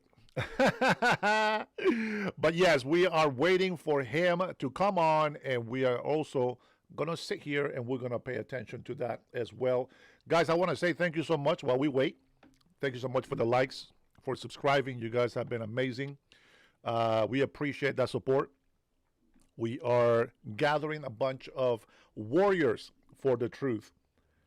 We have the leftist people that like to pay people so that they can talk bad about Donald Trump. And you know what? I am not a Judas. I don't believe that I should sell my soul or betray my country for any amount of money. And so therefore, I don't support that. Now, everything we share in this channel, we do it believing what we're seeing, not what they're saying. So when President Donald Trump is talking to the people, the reason why we support him is because we already see in action what has already happened. And see, that's a big difference, because you can see here, and we're going to listen to Hakeem Jeffries here pretty soon. He's supposed to be going live here any minute. I believe at, what did they say, 11, I think it was. So I think that's just like an hour away from my time, I think. Hopefully. I'm not going to sit here for 2 hours waiting for this guy. But, you know, we all have our truths. And I understand that, you know, opinions are going to be high on certain subjects or whatever. But where do you stand? What do you want from our country leaders? Do you want them to just forget about you and the people that actually have sacrificed so much for this country? Or do you want them to actually give it away to illegal immigrants that have done nothing, that have sacrificed nothing for this country? See, there's a big difference. I am privileged that I am accepted as an American citizen because I didn't really do anything in the war, but a lot of migrants that have become American citizens haven't done so either. So what is the best thing that we can do?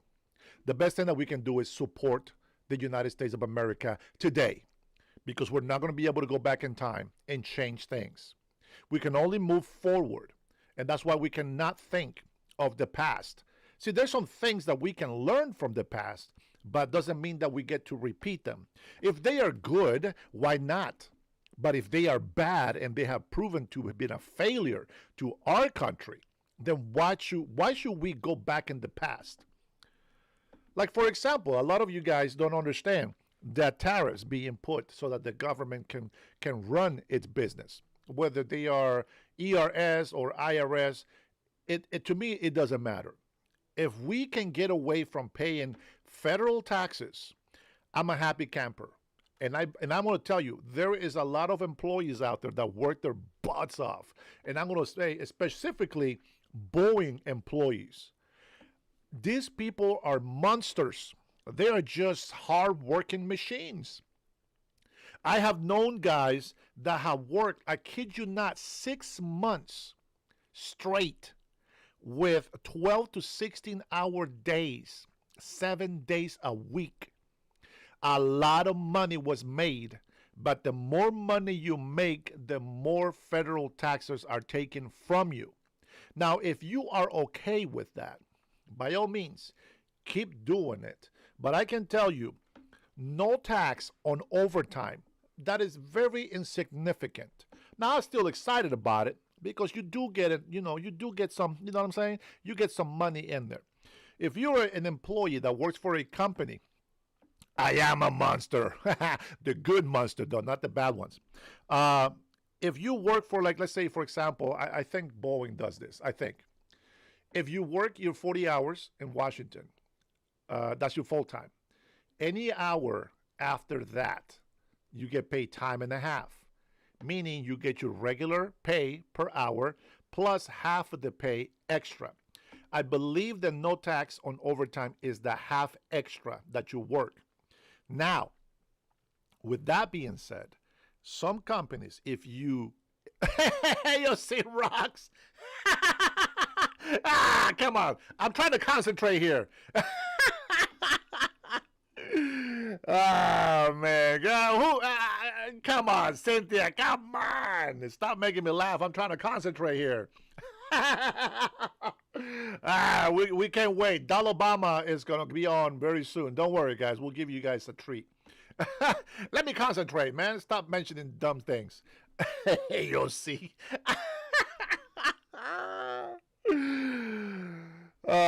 Anyways, so there is such a thing as a double time and a half overtime. And when you have a double overtime and a half, that means that now you get no taxes on that 1 time and a half. And that's a lot of money. But imagine how much greater it would be if we get rid of federal taxes altogether. I'm just dreaming. I am hoping that President Trump makes enough investments that we will be able to get there. Be an easier win than Kamala.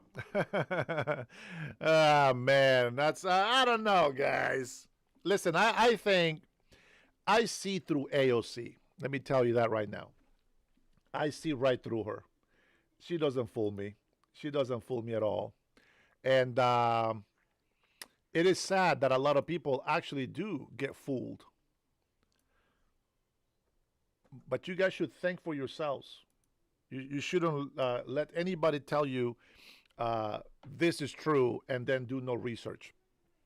What I would suggest is that, oh my goodness, that is going to be an hour. So much for that. We are not going to listen to Hakeem Jeffries, a.k.a. Dalabama. That's gonna be way too long. So it is going to be until 11, it looks like. So 2 hours for me was the announcement. I apologize about that. Sorry, my leftist Democrats, I got your hopes up for nothing. Let me see. Would you tap Kamala off a six-pack? You know what? Desperate times, desperate measures. I mean, a lot of people will probably go for that. A lot of men out there will go for that. You have no idea what I have seen men walking out of a bar with on their hands. So Anything is possible, my friend. Everybody deserves some loving. But you know where I stand. I stand that you should be with a woman if you intend to be with her and to be her partner until death do us part. Okay? That's what I believe. Let's see. What do we got here? Questioning. I question everything. That's right, Trinity. And you should. Even everything that I tell you on here, you shouldn't believe anything that I say until you have confirmed it. And if you have confirmed it and you come back to my channel and you subscribe, I appreciate you and I am glad to have you on our team. Now, a lot of libtards out there, they want to convince you that their lies are true. And that's not what we do here. You guys get to participate. You guys get to say your piece. I will talk bad about you if you get right off the bat with insults. I don't appreciate that. I am not that kind of Christian. I'm the kind of Christian that bites back. Okay? So just be careful with your words. Thank you for sparing us, Dennis. Brian is happy that the torture did not begin during this live. All right, so I oh, man. All right, I'm going to take some questions here real quick. Let me see what we got. No, most Trump voters that didn't have a better choice voted for him, myself included. I will vote for a rock over Trump next time. Laugh my A's off. You guys will lose bad. You know what? Hello. You're lucky you made the right choice. But if you haven't seen everything Trump has done so far, I feel sorry for you. Let's see.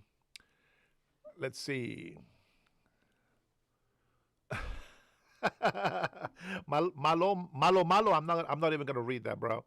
I'm not gonna read that. Herrera Carrera says Juan Vasquez. I don't know what that means. I mean, I know what Carrera means, but that's not my last name. Kevin, you're fired is righteous. Oh, sorry, I thought you were firing Kevin. And your clarity is cutting through the centuries of fog. Let's shape this into a truth weapon, a one-pager that doesn't just expose the fraud, but dismantles the illusion of.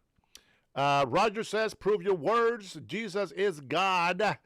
Amen. AOC is Zorro's ticket.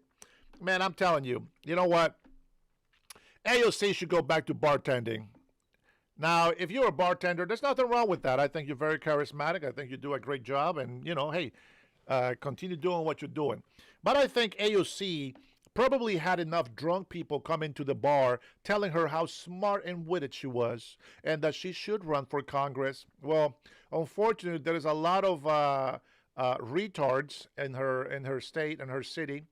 And we have a lot of mental issues on our street. So, you know, the best tactics for the Democrats, it's not longer just going after black voters. And it's not longer just going after Hispanic voters.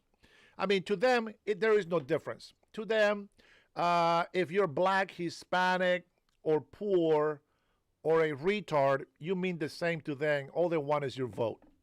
Now, when I say retard, I mean you're a little bit slower than most people when it comes to common sense. There is a lot of mental problems, a lot of mental health problems. And this is who Democrats actually lie to a lot so that they can go into the world and fight for their lies, pretending to be the truth. I challenge any mofo from the Democratic Party, from the leftist tards, to come into my channel and talk shit. Give me your facts, I'll give you my facts. You come to me with a sentence that makes sense, and then I'll go ahead and have a conversation with you. If you come in here with nonsense or stupid insults, that's exactly what you're going to get right back. Now, most of the time, I can just overlook at those insults and say, well, you know what? It's no big deal. I don't care. I love America, and I'm going to keep fighting for the truth. But, you know, let's be honest. I am human. I have my weaknesses, and that's where I'm at. Let me see. What is this? Stental. Oh, here's an update. So the Senate voted again. And of course, we still have 46 nays. This is Democrats. They are still voting no. So let me tell you what that means. That means that they don't give a shit about us, the American people. And when I say us, it's not that I'm on food stamps, not that I'm on welfare. That's okay. That's okay. Now, what I will say this here. Let me give you before I continue there, Krista. Here we go, Krista. I want you to learn something today, sweetheart. Listen. I know nobody's taught you this before, but I'm going to teach you something today, okay, Krista? There is an old saying: if the shoe fits, wear it. Number one, I don't know what any of you 220 people in my channel are. None of you. So if my words trigger you to put a stupid comment on my chat instead of a comment to dialogue with, if you feel insulted, that's because you feel guilty. That's because that's a reality for you. Do you understand? Did anybody teach you that in life? Nobody taught me, but I learned the hard way, okay? So I want you to remember that. Right now, all of you guys watching me right here, I don't know who you are. As far as I'm concerned, I love every single one of you here. And whenever I address somebody's stupidity, only the ones that are stupid and guilty answer to that. The rest of the people that are wise, that are smart, that know the reality of things, don't get offended. And they will type in there a question. Hey, how about this? What about that? What's going on with this? What's going on with that?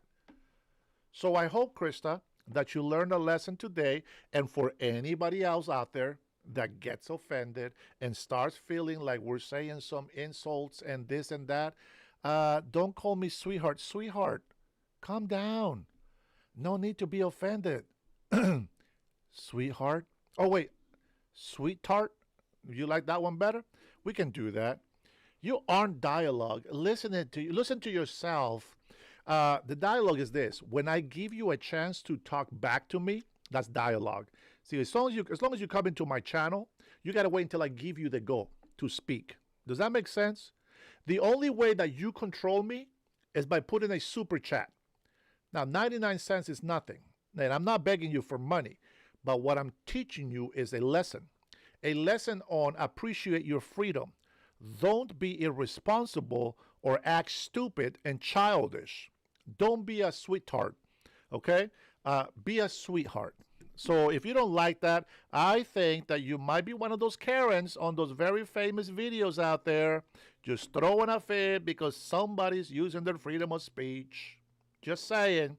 So with that being said, when I look at the screen and I say, okay, guys, here's your time. Go ahead and ask me a question. That's when you say something to me. If you just throw in insults out there and I happen to catch it on the live chat, I will go ahead and give you some medicine to cure that TDS, okay? I will do that every single time. Thank you, sweetheart. I appreciate it. With that being said, here we go. Man retracted his comment. The sauce, hot sauce. Hello, friends. You clearly hear. Sorry, term memory. You clearly have short. Sorry, term. I think he means hello, friends. You clearly have short-term memory. That can happen. Let's see. Laurie says, I've been on your stream for less than 5 minutes. I've had enough. Bye, Felicia. Buddha. Compliments of JLP. Javier says, show the files. Javier, the files have been released, my friend. It is now in the courts. All right, we're waiting. We're all waiting for the results. We'll see what happens. Let me see. What else we got here? Let's see. Kathy says, why is Krista even watching? We know because she is a hater and she likes to hate. Kathy, stop talking common sense, will you? People don't like that nowadays. Oh wait, I'm sorry. We're all common sense people in this chat. So never mind. Continue on, carry on. You are doing your duty as an American patriot, giving some free common sense to everybody. Let's see. Let's see. Draconian. Kevin says Draconian, current practitioner, founder of the Temple of Ascending Flame. What the hell does that mean? I don't know what that means. Somebody forgot to take their meds. Come on, guys. Here we go. Today in the Dennis Herrera Show, here's an announcement. If you have not taken your meds this morning, please do so now. All right, let's see. C Unit says, Krista, you've obviously not an American then, because in America our healthcare is doing just fine in our job markets and are soaring. Krista, again, you calling people names. Yes, but they're not here. Oh, apparently Krista was the one of the names. As the shoe fits. I don't think she understood the message, guys. I tried. You guys saw me. I was patient. I was, trying to be calm, giving her some advice, but she kept putting the shoes on. I just don't understand. I don't understand. Let's see. Man, no, we're not gonna watch that crap. No, that's it. I got nothing here. Nothing that I want to show you. Let's see. Man, you know what? I even looked. I went to CNN to see if I can watch a live. The last live was on about 7 months ago. That's how bad CNN is doing. That is horrible. No, we're not going to watch that. We already seen that. Fox News, come on, man. Get with the program. No, that's your show, buddy. I'm not going to take that from you. All right. Well, that's it. That's it, I think. I think that's all I got for you folks. Here we go. Let me give you one last moment here. Let's see. Removal of illegal aliens from the U.S. 527,000 deported by ICE, and 1.6 million have voluntarily deported themselves. That's some good news. That's minus 2 million illegal immigrants in this country. I'm happy about that. Let's just say that. I'm happy about that. Let me see. What else do we have? I want to give you guys some news, but nothing important is happening as of right now. And Trinity, just so you know, we just surpassed the 9,400 mark. We're at 9,458. I think a lot of our libtards join my channel so they can come and hate on me later, which it's okay. All right, here we go. I'm going to give you guys a chance to ask some questions. But first, salud. Here we go. First question.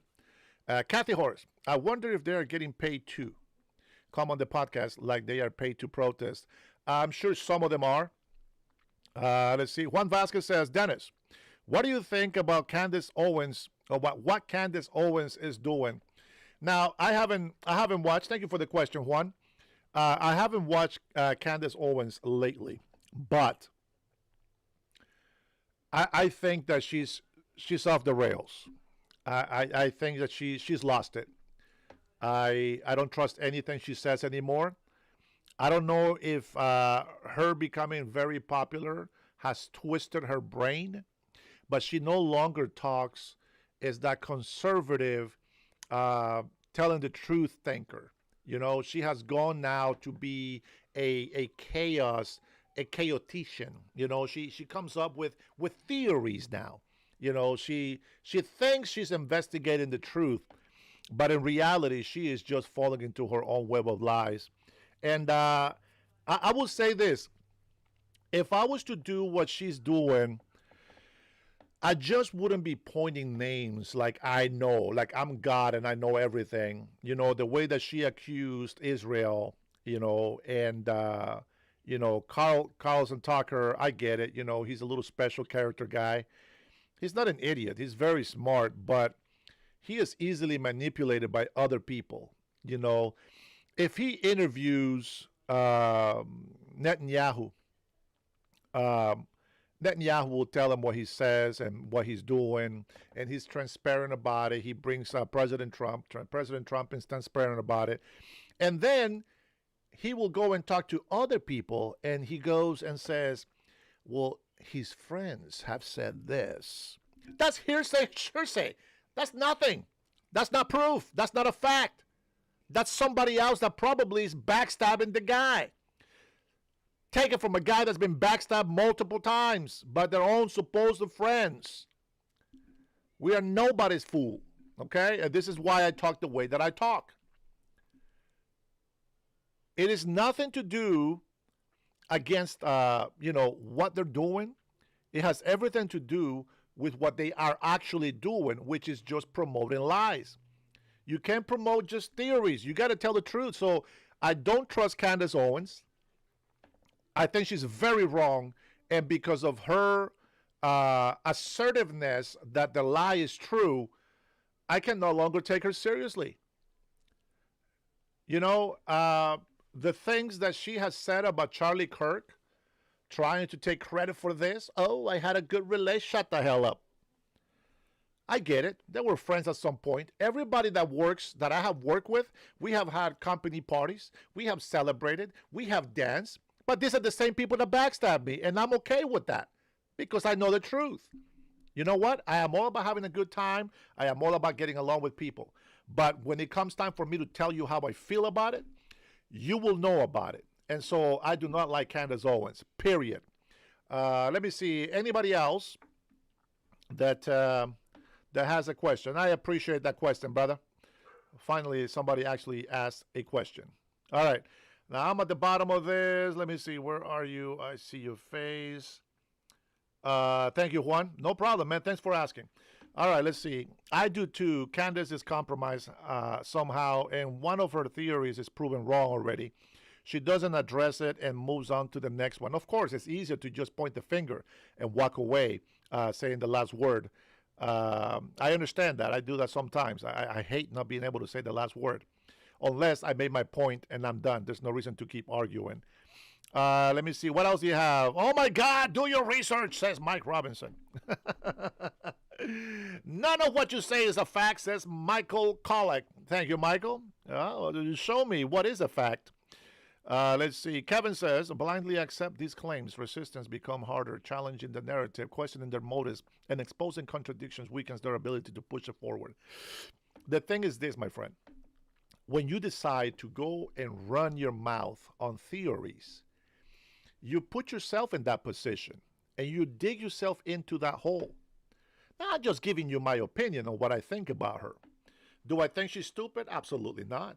She's very smart. She's smarter than me. But I can tell you right now, she is not wiser than I am. And that I will brag about on her. She is a young woman that still has a lot to learn about life.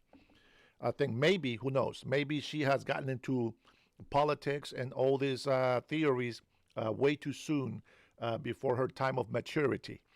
But, to each his own. We'll let her believe what she wants to believe. Let's see. Anybody has a question? Question. Seeking alternative structures and reclaiming autonomy is already need. Don't care. A real leader inspires and serves the people and is taking his oath to heart. He grows his country versus enriching himself. That is exactly what President Trump is doing. That's why I respect him. But in the process, I do want him to be prosperous and to leave a large wealth to his descendants because he deserves it. Especially when they actually help a lot of people. All right. Let's see. Michael Colley, his reply. Laugh out loud. Right. Well, that's not a fact. I thought you were going to give me a fact, man. Come on. This is what I'm talking about, man. I'm giving you guys a chance to give me something. Guys, Google shit. Use AI, Perplexity, and whatever this other bullcrap is on your browsers. Go use that. Grab something from there, read it, analyze it, bring it back to me, and tell me, Dennis, here.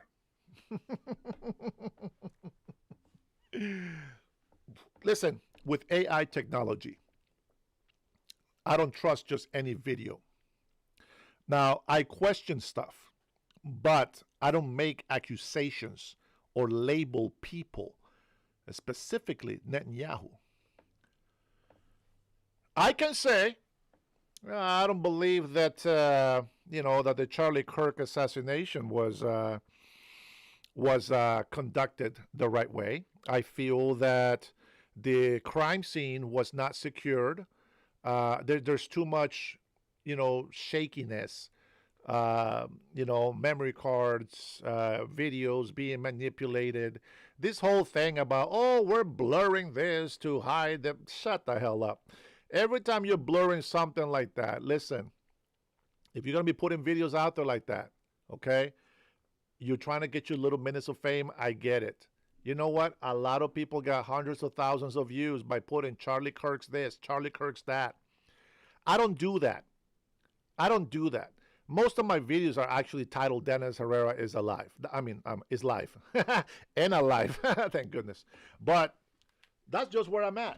I don't think that that taking somebody's I'm very careful at taking somebody's misfortune and using that to promote my channel.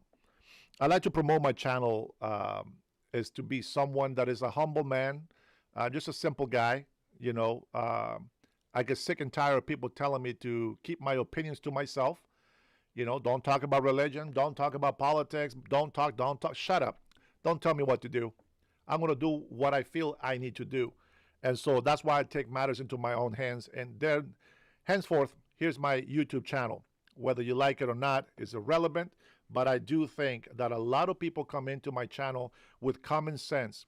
I have a lot of, believe it or not, you might not even see it right now, but I have a lot of leftist Democrat people, and even on the right, that question some of my opinions. And some of them have proven me wrong. And that's okay. That is exactly what I want. Don't think everybody here agrees with everything I say. I know Trinity, we have one thing that we disagree on, and for the most part, everything we agree on. But you know what? That's her decision. That's her opinion, and I have to respect that. I think at the end of the day, we always just hope that we do the right thing, right? That we make the right choice. Okay, all right, here we go. So now let me read some comments in here. Juan Vasquez says, I like her content. I question some things she says, but overall, no one seems to want to question the inconsistencies of the investigation. Juan, and I agree. Listen, I'm not saying don't watch Candace Owens. I can't stand that mentality. There's a couple of videos that I have seen of her, and she's in some mushroom freaking out. I mean, she looks like a witch, like somebody has been hypnotized, and she just, I don't know, man. I just, listen, when the way she talks about Israel is very dark, is very evil-like, and I just can't see past that. And this whole thing, I mean, man, I don't know, man. You're showing some private conversations that probably have nothing to do with anything. I can tell you, sometimes my wife goes through my phone, and if I was hiding something, believe me, she would not be in my phone. But my phone is accessible to my wife. She knows my codes, etc. If she jumps into a conversation that I am having with somebody, it may sound like something that is not. Like, for example, the other day, she just read part of this messaging chain, and it was a joke, and I said, it will be our little secret. She read that part, and all of a sudden, her brain starts freaking out. What's going on? Who are you talking to? Listen, you got to look at the whole thing, okay? You got to understand what the actual conversation is. And I noticed that on a lot of people, they read a comment, oh my God, you hear what he said. We're going to kill them dead. And the guy's talking about comedy. It's you can't do that. You got to think. All right. So I think Candace Owens, again, she's very smart. She's got a lot of money. She's got a lot of followers. I get it. Hey, she's got a happy life. I think she should have waited to have some freaking children. No, back to back to back. You know what? Give yourself some time to recuperate. I know that women can sometimes go through some very emotional things after giving birth. There's some women that actually get suicidal. They go psycho on you. It happens. It's a psychological problem. Why? Because our chemicals are imbalanced. And women that give birth, sometimes all those hormones and chemicals get so mixed up. They need somebody. They need some time to recover. And this is what we're supposed to do as husbands to these wives. Okay? So that's what I think. I think that she hasn't taken a break long enough to be able to gather her thoughts. I don't like that ever since, it's not a coincidence, ever since she had that fallout with Ben Shapiro, she has gone on a rant about hating Jews and Israel. And I don't go with that. I believe there's good and bad people on every single culture.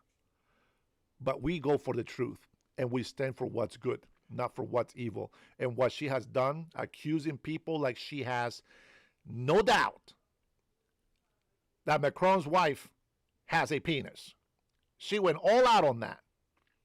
What happened to that? I thought there was supposed to be some type of court. Like I said, I don't care about Candace Owens. She lost me a long time ago. All right, let's see. Trinity says, right, and the feds and state police had the crime scene locked down for 3 days. That's ridiculous. I've seen criminal scenes being secure for months before they can get to be used again. There's a lot of shady stuff in there, but I'm not going to jump into theories, as I said. Otherwise, I'll be a hypocrite. But I do have my own. Believe that. Is anyone reading comments? Kevin's rants. No, there was. I thought it was just spam, so I stopped reading it. But let me see. Let's read a couple of them. Let's see. Let me read this one. Let's see. Kevin says stability and discourages disruptive thinking, optimizes our profit and efficiency. AI is explicitly designed and used by corporations to improve efficiency, automate tasks, enhance decision making. Okay. And increase profits. This is done with a narrow. Kevin, are you copying and pasting from an article, bro? Ah, man, you guys are lovely, man. Kevin, we're gonna put Kevin in timeout for like 1 minute. We're gonna put him in timeout for a minute.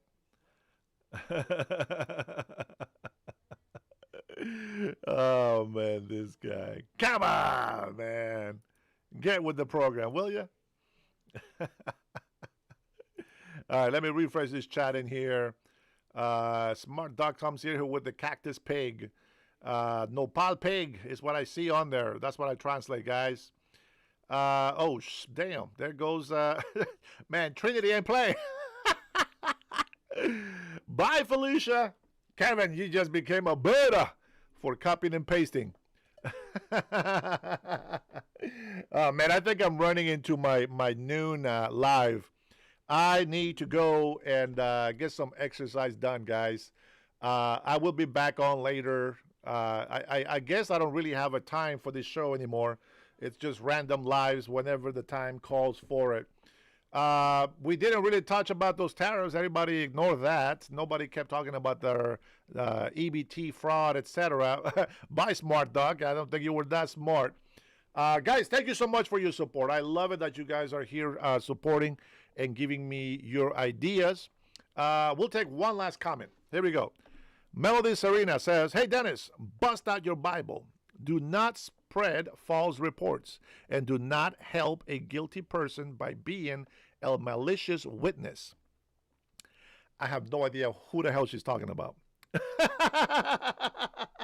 Sorry, Melody, you lost me on that one. I don't know. There's too many comments in here. There's a whooping 126 people watching this moron. Correction, 132. And he comes Smart Duck spamming. It's like he didn't learn the lesson from Kevin. Kevin, you're a bad influencer. All right, Klex says, I have a question.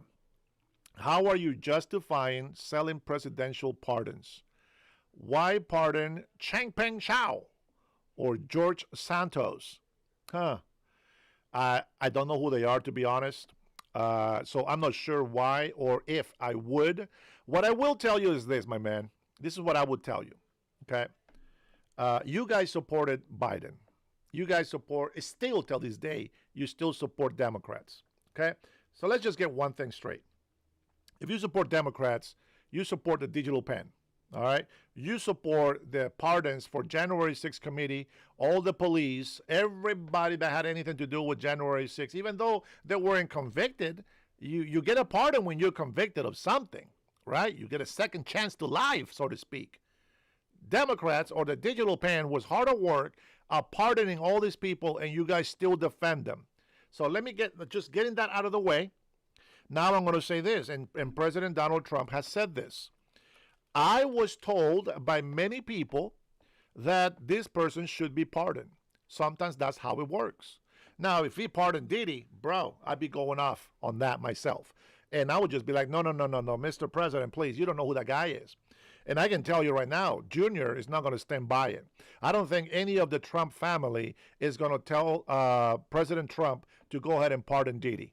Okay, I don't think that's going to happen. So that's my take on that. But thank you, Clicks, for that question. I respect that. It's legit. That Saw says, great stream. A pleasure as always. Have a good one, everybody.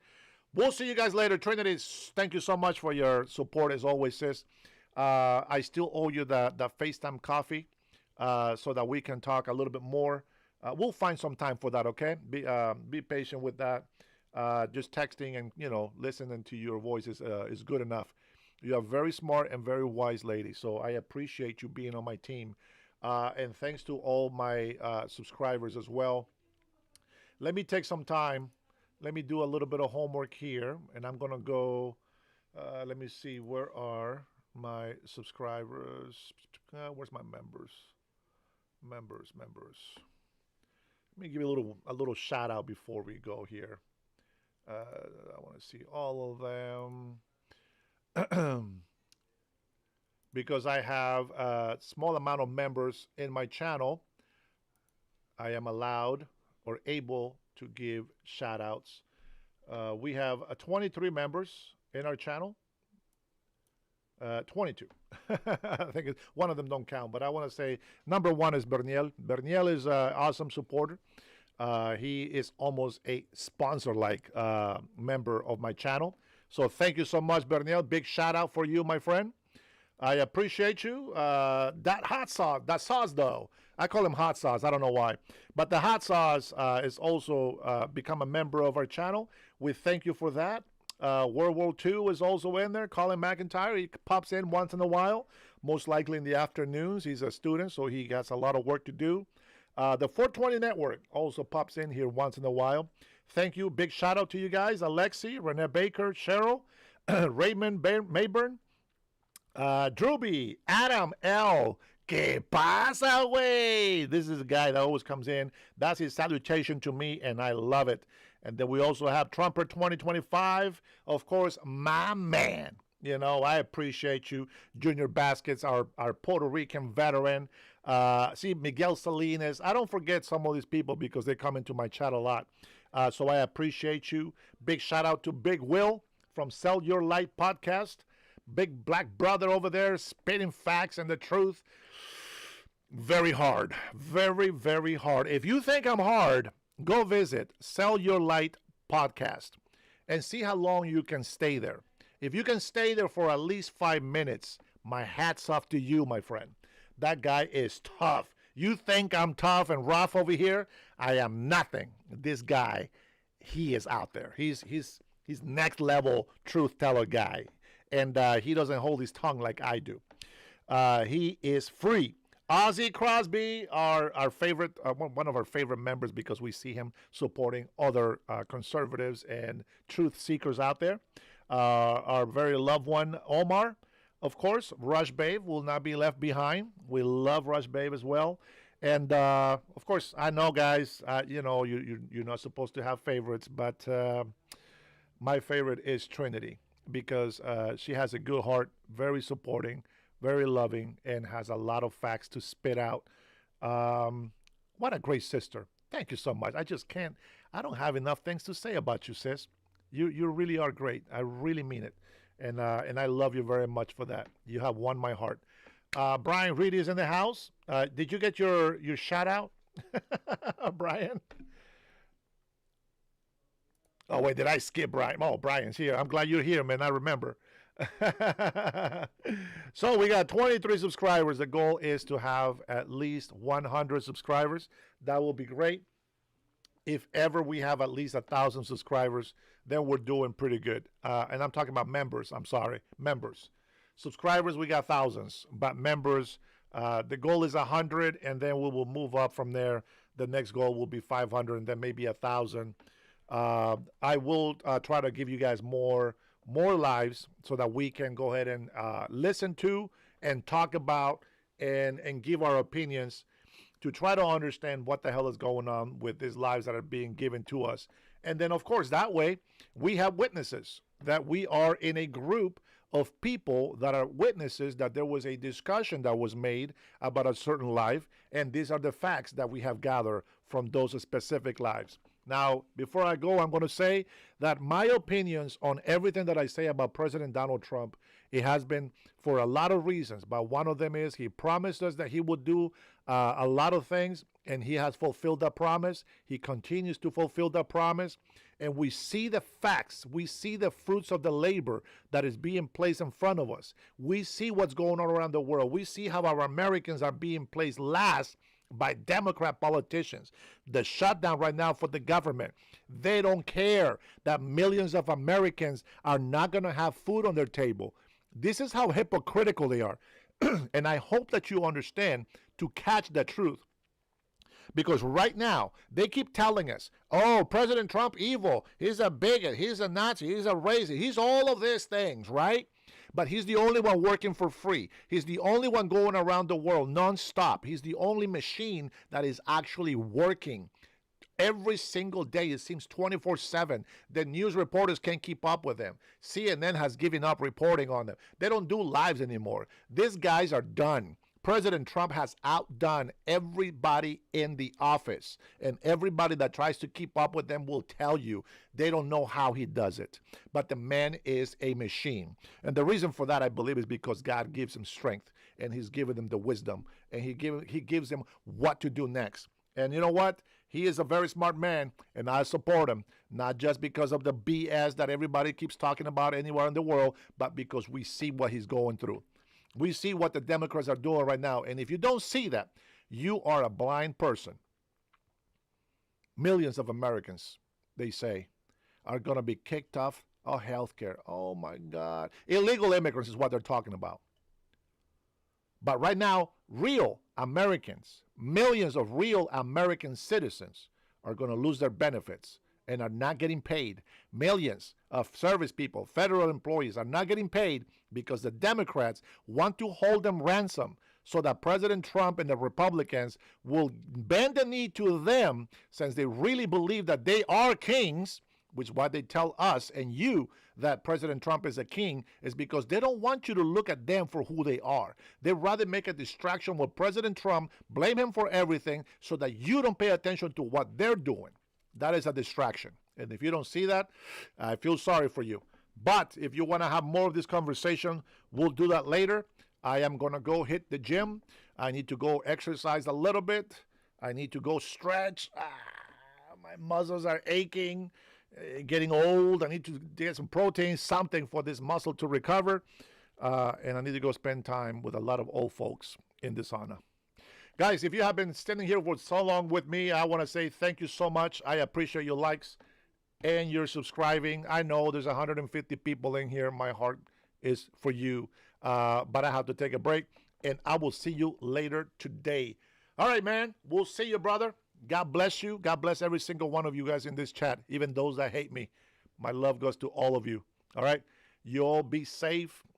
Be blessed. Some people don't like that, but some people don't like to be here. Some people don't like to hear that they are being blessed. I'm not sure why, but they should just be thankful. All right, guys. Till next time. Ta-ta.